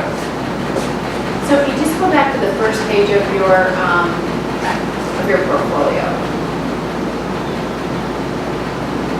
Is it one click? So you want to use the left side of the thing because I have the right click. Yeah, I have the right click Okay. enabled. So I should probably. So, you know the personas, where it's really UX, UI here, all the way up to service design, all the way up to product design. You want to go to service and product design. So when you say customer experience advocate, I love that. Key influencer, I'm like, wow, I could get her in here and she could influence my crazy board, when she presents on why design is so important for us. Big picture strategist, you bet. And I go, excuse the language, fucking visual designer. You literally might as well say, and I clean the toilets. Now, I'm not, no, I'm joking. But the point is you went from the most strategic, like, okay, I'm at SCAN, the board of directors, they each make $10 million a year, I'm gonna get in front of her, and she's a visual designer. So what you have to do is, I tell you what the trap is, your natural thing is that top line, okay? Once you get to strategist, so here's what I found. Visual designers start with the screen. Innovators start with the market. Look at the difference, right? You started with, let me look at all the competitive this. I want to say, how's she going to compete with PillPack, with Amazon? Once they start doing PillPack for vitamins, she's screwed with that product. You should know the answer to that if the top things are true. If you started out market-based. So I think that's what visual designers do. When they write, not when they think. But for some reason, they start putting visual design in the right words. But what Jan Jan will do this. I do it from a research viewpoint. He'll do it from a branding viewpoint. From a research viewpoint, you have to start with the future market, where it's headed. It's always a look ahead project. And you should show that throughout. So I would say Yolanda is a proven service and product digital strategist who brought new products and services to market. Oh, okay. Like, no visual design. Okay. Now, when you get down to your case, of course, you start with the more market-based stuff. Then you show those insights about what the unmet. So what happens in insight at strategy and experience and product design is you actually derive it from people who want the experience because they aspire. Not because they're using something today because it doesn't exist. They aspire in life. Let's pretend her fintech venture is going to help me invest so I can retire by the time I'm 30. And that doesn't exist today. Let's pretend that. And then she's going to back up and say, what would I have to design to help people like this person retire by the time they're 30? And so she might design something really specific service. So it needs to be outside in, and the language needs to be like that. And then you can show, once you find the unmet need, now go to the interface and design this. So you design the experience first, what they need, more like a journey map or an experience map based on their aspirations. And then you go to the touch point of this to do it. Right? I have something similar in my presentation, which is not in here, but yes. Yeah. The app that I developed, I'm not going to hold any inventory. So it takes you to where you can find the cheapest product, but it also would provide you a coupon code so we can know. So that's just shopping. Then say it's a shopping thing. If you want to design the experience, it's how do you help people achieve better health through experience, through supplementation. Okay. That's different than a shopping experience. Either one's okay, but name it. Like, are you designing a shopping experience, or are you designing an experience where I can take supplements where I didn't know what I might need at my age versus an athlete and what he might need, and how to use supplements, and it could even hook into a reminder service so that you take your supplements on time, because he's an athlete, and I know I take mine once a day. So the idea is, are you really designing how people use supplements to improve their life, which is a goal-directed experience, or are you designing a shopping interface, which is very much a visual design? And the only reason I'm bringing that up is you said you want to design products and services, not improve the shopping experience that Amazon invented 20 years ago.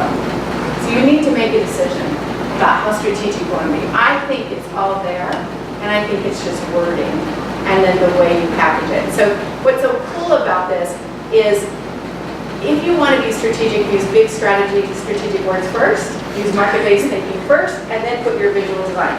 If you want to be a visual designer, start with the users today, and then usability problems they're having, and then talk about how you can expand it out to universal access. Okay. So I think it's all there. I'm just being No, a yeah, little bit that's why. I mean, I'm demonstrative put it about together. wording. Yeah, but anybody who's hiring you for strategy, the minute they say visual designer, Right. Yeah, I think for me, it's like, I have like, most of my strategy work, I don't know how to present it, because, you know, you're very visual, and for me, it's hard presenting it, like my marketing strategy, so I don't know how to present it, you know? So I'll tell you just a really, really simple way. I would start that case with an older person, a hot, young, strong, athletic person, a ballet dancer, let's pretend, and someone who has 3 kids who wants to get him vitamins. And then you talk about the trend of people using vitamins to have the perfect performance in life. Whether it's growing up healthy, whether it's staying young, whether it's staying strong, whether it's staying flexible and agile. What does the role of vitamins do in that? And you set out to figure that out. Okay. And then what you're doing is now what do I need to do that? Well, not only do I need to know, see, it's not shopping. I need to know what vitamins to take. Like, do I take E? Do I take C? I mean, I can shop on Google, on Amazon, right? So do you see the difference of the experience? When you start asking experience, the greatest book I ever read was Alan Cooper, Goal-Directed Design, and it's called About Space. He's a software guy, but out of a literally 400-page book, only about 75 pages are software. It's all about goal-directed experience design. If anybody wants to design an experience, read that book. Because you talk about people's dreams and their goals and their aspirations, and you say, what would they need to do it? And then you can invent products and services to do it. So that's the entire secret for launching new products and new services. Otherwise, you're just improving. So we could talk about this a little bit more, but I just wanted to say for the group that once you commit to strategy, outside in, really design the future real lived experience first, then design the interface to go with it. Okay, great. Yeah, I think in other words, like, dress for the job you want, right? Yeah, well, I was trying to just. Because you're worthy and you've done it and you think that way. I think for me is landing any job. And Not any job, but. And we can get you the words. Like, those of us in the room can help you get, the senior people can help you find Yeah, or, let me see, let's try it, because I have the HDMI adapter, it didn't quite work for hers, so let's try it. Alan Cooper. And it's an older book, but it's the 4th edition is the most short. And it's fantastic.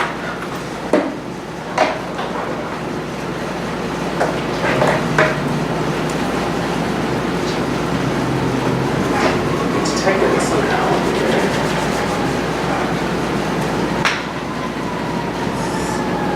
There we go. Okay, we just have to go to display. So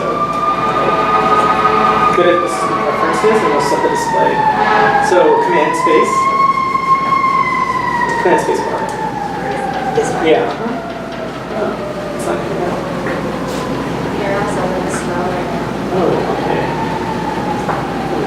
Never beach ball of death.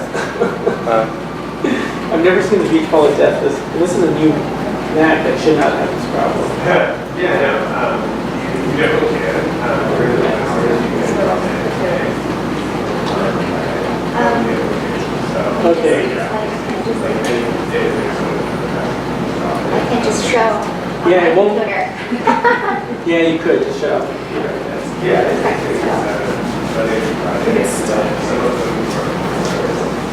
So do you want to tell them a little bit about the product, or you can use his? You have the persona. It's a different deck. Okay, Oh, okay. Here, let's set the display first, because you're in giant resolution. So it's still, yeah, see, it's still not bringing up you the toolbar. Nice orange. I would reboot it if you can. You want to use yours? Okay. Yeah, you can just plug in directly to HDMI or Factor. You don't need that.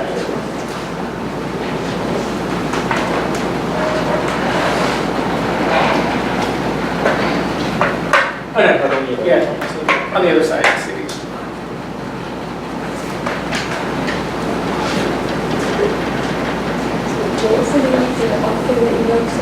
It's what is About Face by Ellen Cooper. Yeah.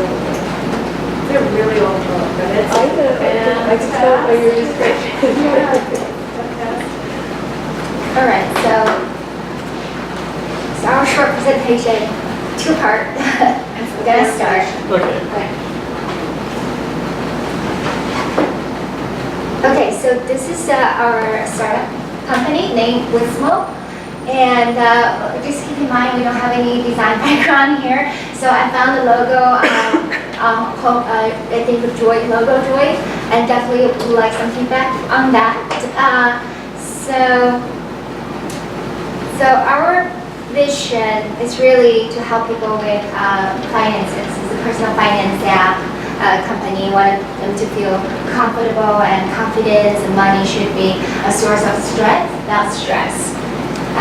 So quickly in the pitch deck, I have a persona. So it's my old friend that moved out from, we were roommates before. So she's 31 years old, lives here, makes $75,000 a grand.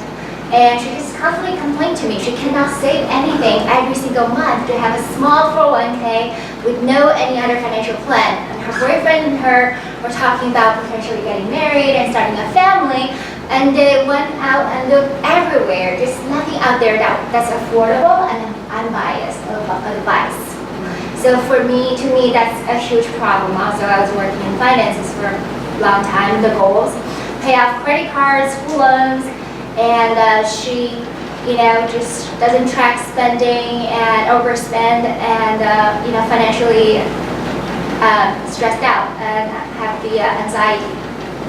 So this is kind of the product. So we want to build the first and only virtual and on-demand fiduciary. Fiduciary means free of conflict. So really have your best interest.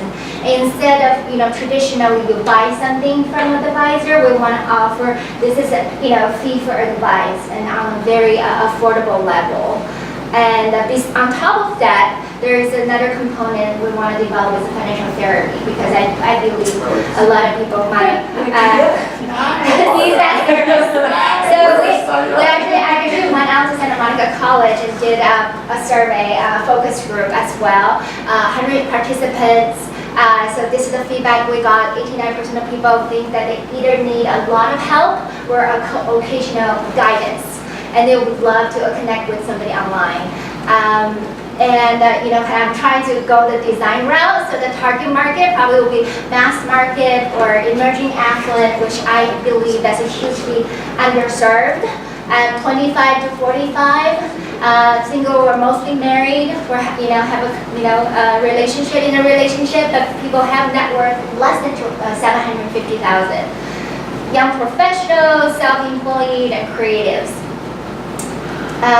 So really quick, future of personal financial planning, we will have on-demand virtual form, we'll have the AI component, highly personalized, and the third part is the financial therapy. And I'll have you talk a little bit about the website.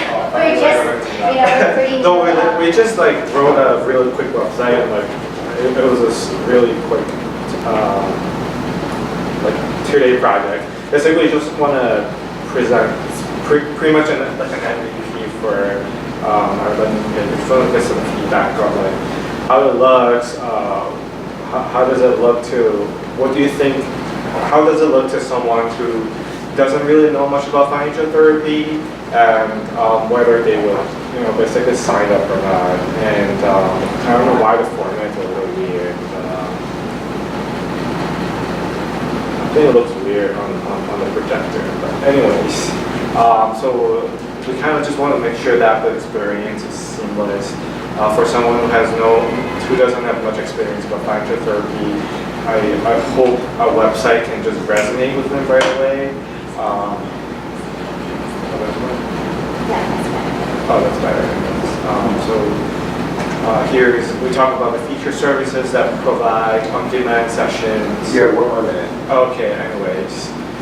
Beautiful picture of 3 girls. Features. And then Campus also talks about the step-by-step process of how this website or how this app works.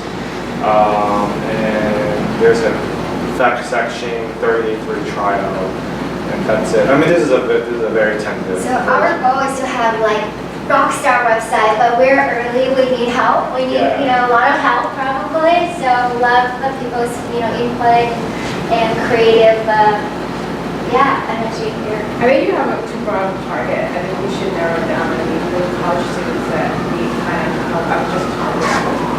Because if I make $175,000, my goal is I work for a financial, and we have a lot of products, but not that much. Well, we also have products for college students, but I think I will start that way. Really targeted instead of trying to target everybody. I think our target probably, the sweet spot would be like 30 to 40. Like people, getting married or thinking about starting a family, have children, and their financial needs are increasing. However, their net worth is not, increasing that drastically. So usually financial advisor, I was one before, and oftentimes we turn our head around because they don't have $250,000 to invest. So we're not about products on our platform. We're really about advice, like giving people fiduciary advice. And I think that in my opinion, there's a huge demand here. So maybe like changing your visuals to be family invest. And more family oriented. Well, the picture is literally just Google it last night. It's definitely but anyway, so you think like a more And I like financial therapy. That's like the term financial therapy. So like if that's the case, but I assume when you're a first-time visitor, you don't know much about financial therapy, right? So what should we do to make it like sound obvious and concise? Like, because for us, we just don't know where we should put the definition. Because right now the definition is like all the way like down here, but we can't just expect everyone to just click on it, right? So do you guys have? Does everyone know what financial therapy is? Can you do it as a tagline? Because I think it's really cute, financial therapy, and I would like to say it like up front. And I had a question, where'd you get the name Witsma? So I was thinking like with wisdom, like wits, that's the first part. But I'm more about like moments, like memory moments. It's not about, maximizing somebody's, wallet or bank account, in my opinion. I think it's a moment that's the, wisdom. There's like intelligence and also emotion aspect, like that.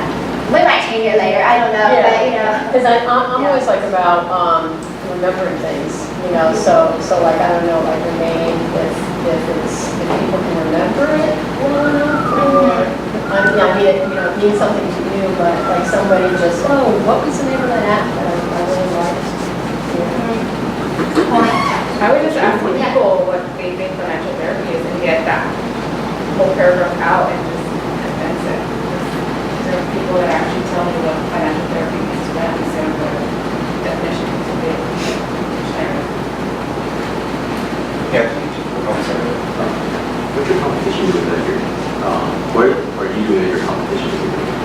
there's nothing out there doing exactly what we do.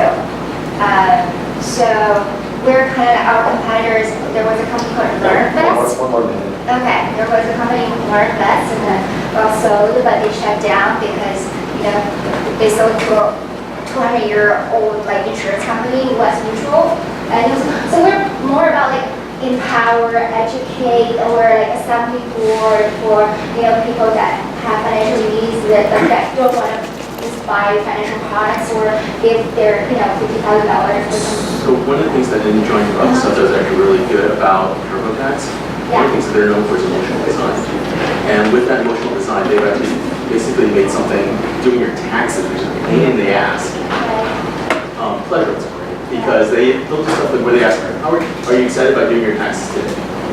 You're talking about 200-year-old financial institutions where, that's old money, old school.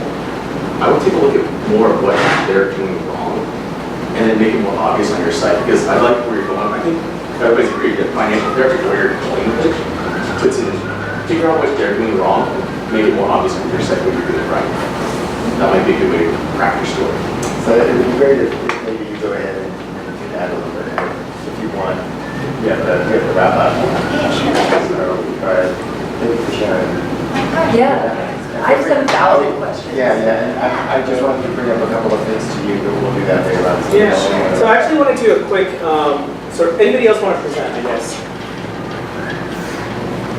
All right. So, want to do one quick last exercise. So maybe one thing that we're experimenting is doing like an external portfolio review and see what people think of them. So I actually found 3 different portfolio sites, and kind of like Jan was saying, borrow from other people. Be inspired. Be inspired. I'm sorry. Be inspired. It's the clinical term. But then Steve Jobs said, don't just borrow, steal. Yeah. The best Steal composers, elegantly. best composers don't borrow, they steal. Yeah. So if it works, rip it off and use it. Yeah. Make it your own. Yeah. Yeah, I'm sorry about that. I totally mispronounced you. I said John, not John. Yeah. My apologies. That's okay, you're not the first. Okay. You won't be the last. So it'll be like 40, 50 years anyway, right? So Yeah, I think so. I hope so. We're working on it.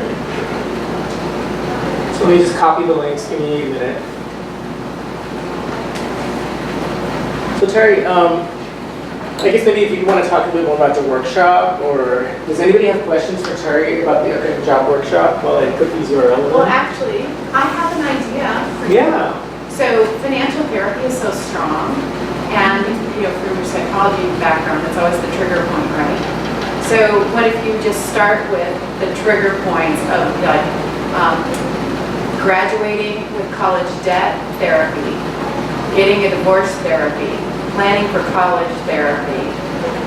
I mean, right? So retiring by the time you're 40 therapy, or can't see how I can retire by the time I'm 40. Because those personas, those are the trigger points, and now I know exactly what it is. So the mistake you might be running into on having people understand what you're doing, cognitive, that would be like a doctor going, now, there's this atomic radiation, and then there's this amazing benzene chemical, and you list it for 15 minutes, or you could say, your child is dying, I could save his life. Which one is better, for him to read me all his skills and tools, or to say, I can save his life? So you've read me all your tools. Cognitive, emotional, no, just say, graduating with college debt therapy. I get it, right? And then tell me, you'll help me figure it out.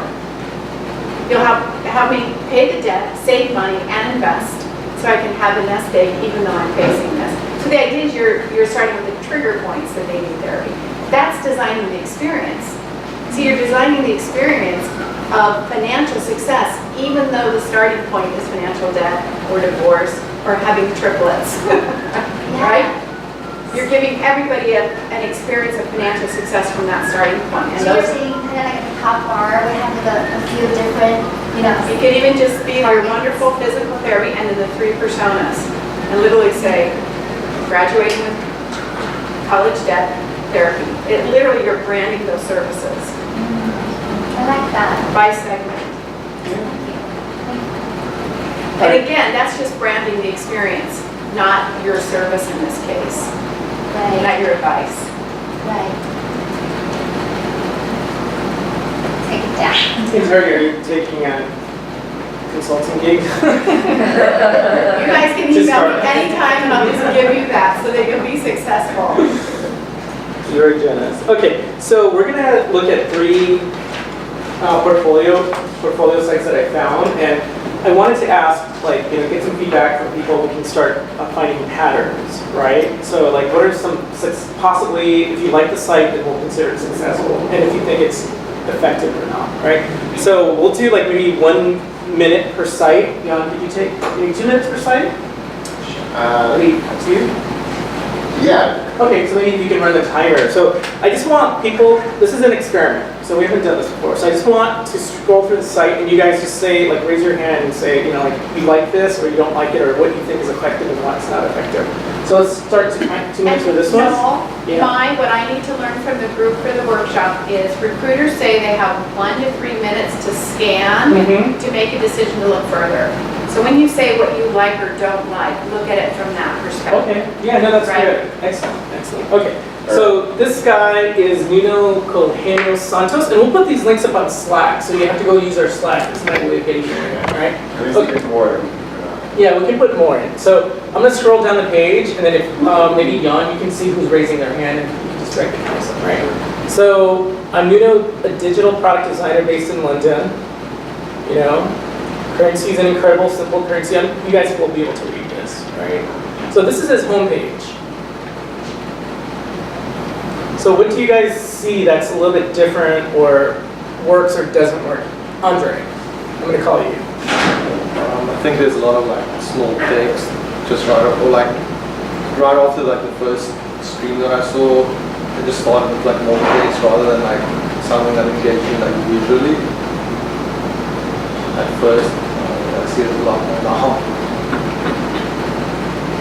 So how do you guys feel about this? Is this effective? Would you hire him as a designer or as a product designer? Probably be a good product designer more than anything. Well, I think one of the things he's doing here is that he's chumming the waters. People are not going to read through every single detail on this page. What he's doing is he's using this as a visual key to kind of get you in. So he's sort of doing like a mini case study. He's doing a mini case study on each project right on the homepage, so you don't have to drill in. Yeah. I mean, he goes right into the work. I mean, somebody who's done hiring before, shoddy, no offense, but I don't care if somebody has their reproductive organs on the inside or outside. I care about the way they go. What happens if you click on read more? When you say you care about the work, tell me what you're looking for, what you want to see when you hire. Can they apply their style of thinking, their abilities to other projects? What they've done in the past as an example would be an example of, hey, this is great work, but can you apply it elsewhere? And it's basically seeing if that level of work, if they have basically like a broad enough ability to think, and then when I talk to them on the phone, can they apply that knowledge elsewhere? So would you get past your first review? Yeah. Okay. So you would interview him. I would go for a phone screen. Okay. Who else would go for a phone screen? Like if you were hiring, you would go for a phone screen. Yeah, I think that he's showing a lot of thinking, along the way to the process. So. Okay. Who else? No, you've hired people. Would you do a phone screen? So I haven't hired for UX UI specifically. It would be dependent. If I was looking for a UI designer, probably not. Okay. If I was looking for somebody who really understood, I would definitely talk to the guy if for a UX position. So that's sort of a litmus test, right? Is if you would contact us. Okay. Anybody else want to add anything? What do you think, Terry? Like based on if you were hiring him for a product design position. Or What, that one headline of personalization, go back down. down? Yeah, because everything is moving toward personalization. I like that headline. Like, keep going. Oh, okay. Right there. One-to-one personal styling, access to powerful clothing recommendation engine. I would actually want to know how he designed the experience for personalized clothing recommendations. Oh, he has it right here. So And then he's also using handwritten fonts. Yeah, it's kind of interesting. He's varying the tone of the song. Basically, if you listen to a song, it's the same tone the whole time. You get bored. If the song has different pitches, has a nice chorus, then you're going to actually, that's what he's doing with the visuals. That handwriting going, oh, what was that? It causes the pause. It's like a disruption, right? So he's kind of, he's right. Inside. All right, cool. All right. The only thing I don't like about these like real long scrolly sites is like I want an anchor tag or something to, you know, like just up way. Oh, you want to jump to the next section? Yeah, or just even jump up the page or something, or just have a little, you know, arrow that says up. Right. You know, You could just, that's probably easier than that. Yeah. Well, he very much. No, it's his homepage. That's the long scroll. So there's no other levels. Yeah. Actually, he doesn't have any other levels. He put everything on the homepage. It's a risk, but he did it. So he literally just wrote it. Yeah. All right. Last chance. Anyone? All right. Yeah, I guess like this, he should have a CTA or something because he's forcing us to scroll all the way up to the top to Right. contact him. For his contact info. Yeah, that's interesting. But I guess if you really want to contact him, you'll do it. But he's not making it easier. I don't think he's worried so much about getting work. Yeah, I don't think he's He already has work. Yeah. That's what this says to me. Yeah, exactly. He has a gravitas. Okay, so here's another designer, Johnny Vino. All right, so this is his homepage. So I'm scrolling down, and anybody just, raise your hand and just blurt out what you think so far. Andre, what do you think? I call it some mistakes. I think It looks like he has an option. Yeah, actually, on the. Oh, there's a dark, yeah. There we go. Oh, that's much better. Yeah, so this is it right here. So he has a dark mode and a light mode. Interesting. And there's some CSS issues here. Some branding. So he has a carousel built in, I guess. Yeah. Carousel's not quite working. Interesting. He has to test his site. I think there's some issues. Okay, but we'll ignore that sort of, right? So he has the case studies built right into his homepage as well. So that's an interesting theme, right? It's a good idea. Let me try loading. Oh, there we go. Yeah, there is some technical issues with this site. Or maybe it's only 2 slide carousel. No, it's multiple. What happens if you hit reprogress or go up? No, sorry, just what? like carousel up just a little bit. Go up just a little. What's that reprocess? Oh, reprocess. Okay, control that. Oh, he has a Should little. have or-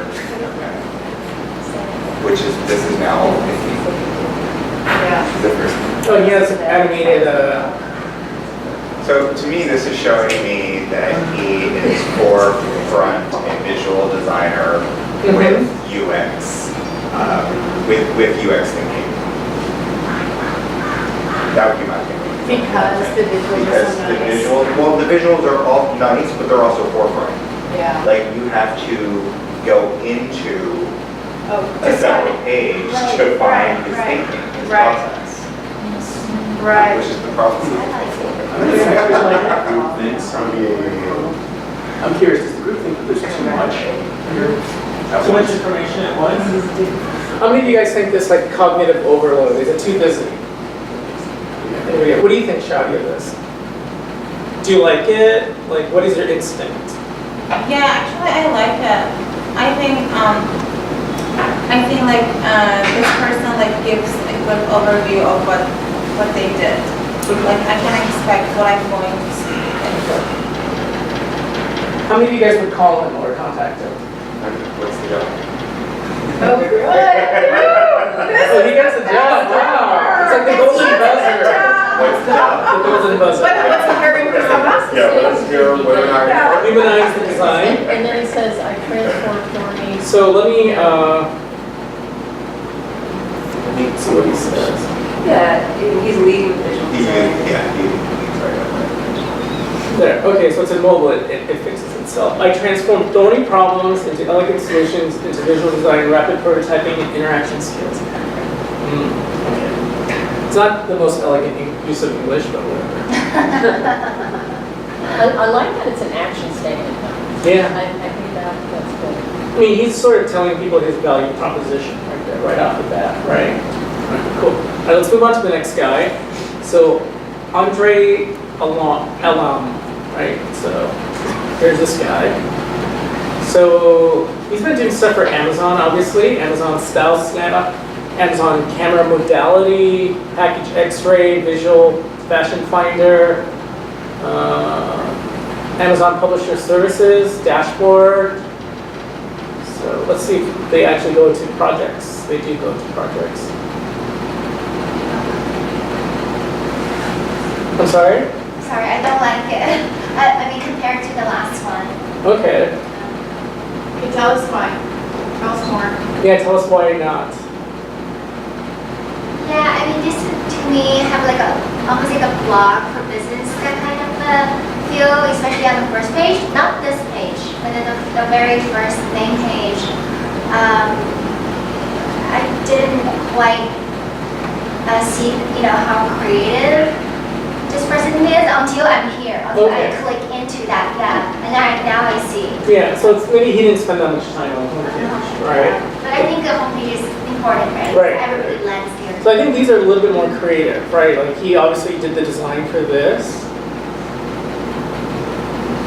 So create concepting a wow experience. That's a cool headline, Mike, look. Yeah. And then he shows the user journey.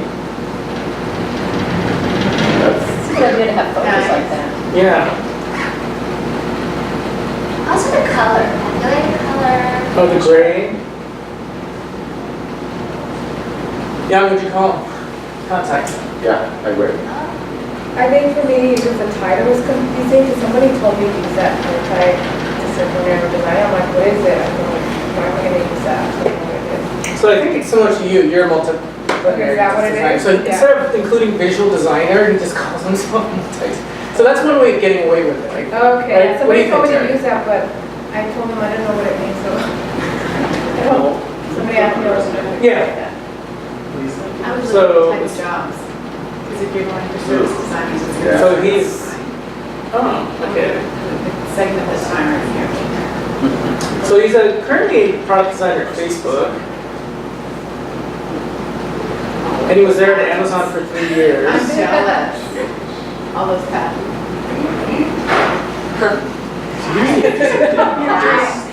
I'm wondering. Oh, he has all these patents. too. Yeah. He's probably 20. Probably be younger. I don't know, there's a lot, he's done a lot of stuff for 20. Yeah, we talked. Yeah, really. Well, he's an intern in 2014. Yeah. Wow, he went from intern to. This guy maybe a little talented. Just a little bit. Well, here's a question on this though. Questioning this talent because why have your resume as a PDF? Yeah. Yeah. I mean, created as a web page, it's now indexable. Yeah. And it's kind of showing off some additional skills. And I guess it's just an old school designer in me just looking at his typography. Yeah. Handling this Like a menu. Or resume, it could be done better. It was like, Could be what? yeah, it could be done. Are you saying Why is medium? that? What's wrong with it? I mean, the most successful sites I've seen, it's literally, okay, you have your resume as a web page. Yeah. And then, okay, you got to download the PDF, link to download the PDF. But you're utilizing a technology, like a Google search. Most of the time it doesn't, you're better off just probably having it on a web page than inside a PDF. And it just shows more of that digital experience, like, here's my story. It's not jumping off to another point of, I click on a PDF, it opens in the browser window because you don't know how that person has their PDF settings on their end. So you might I always try to control the experience as much as I can within reason. Right. I think one thing I do like is sort of his strong imagery, especially, like a magazine cover at the top of the page. One of the things that I would see is that he's very corporate in his design. Yeah. And so, I may not, if I was doing a big enterprise solution, I definitely want powerful. If I wanted something really edgy and fun and games or something, probably would be my first choice. Like that logo just keeps me with Adobe. The AA right here. I'm like, why are we looking at Adobe? I mean, I know it makes a bigger font, but Yeah. it just kind of reminds me of that. What's a site that you like? What's a portfolio site that you like? Top of your head. I can't do it. Okay. Okay, I've looked at hundreds of them. I can try to find. Find one. Yeah. Maybe. Great. Oh, So look at the two sides. Make a Uber. I have a birthday. Yeah, is that Uber design blog? We like the Uber design blog. Okay, let's look at the, so we're gonna look at two sites. We'll look at the Uber design blog and then one more site. Well, bye everyone, I really love this. Thank you for letting me be myself here. Yeah, don't let Jan scare you away. Oh no, I love this. I love this So so I just wanted to much. say, I have to get going too, so can everybody just join my Slack if you're interested, and just say, hey, I'm Steve, and put your email address in there. Oh, it's in the profiles. Yes. Or in the profile. It's in the profile. Okay, so Thank you, profile. everyone. So just do that, and then say on hi, or whatever it is, so that way I can incorporate, we can incorporate each other into our email. Okay, so, well, tell me, okay, why do you like this? Yeah, just ask me for sure, because I gotta get going. Which is put our emails in. Yeah. No, I mean, the Slack has in your profile. But we're looking actually for one volunteer for content strategy for our website redesign. So if anybody wants to volunteer as a content specialist or strategist, please let us know. Thanks, Jan. All right, sorry everybody. I wish I could speak with you. So this is one good resource. You said it's the Uber design blog. What do you like about it? Ringo said it's very animated. Very animated. Seems very like contemporary, modern, kind of like, you know, the Oh, something like a houses, masonry. you know, like Yeah. newer architecture houses, that kind of feel, very futuristic. Okay. Did you manage to find a site that you like? So much pressure. I'm trying to go through all of the, I have a list that I keep of for next times, the people who I can't hire, but for any reason. So I'm going through that folder right now, trying to find one. There's one in particular that I thought was really good. Andre, who's your favorite designer's site? I'll also have to look. I'll have to look for that. All right, anybody want to share one site that they like? SimonPan.com. SimonPan.com? Yeah, I love that one. Literally like this, Simon Pan. Oh, he works at Uber, huh? Or does he? So it's very interesting. Let's see. He's got great overviews. Look at this overview. Look at the experience. Perfecting the pickup. In 2012, tapping a button to Uber across the city felt magical. By the start of 2016, this magic receded to a slew of disparate features that made the experience slow and complex to use.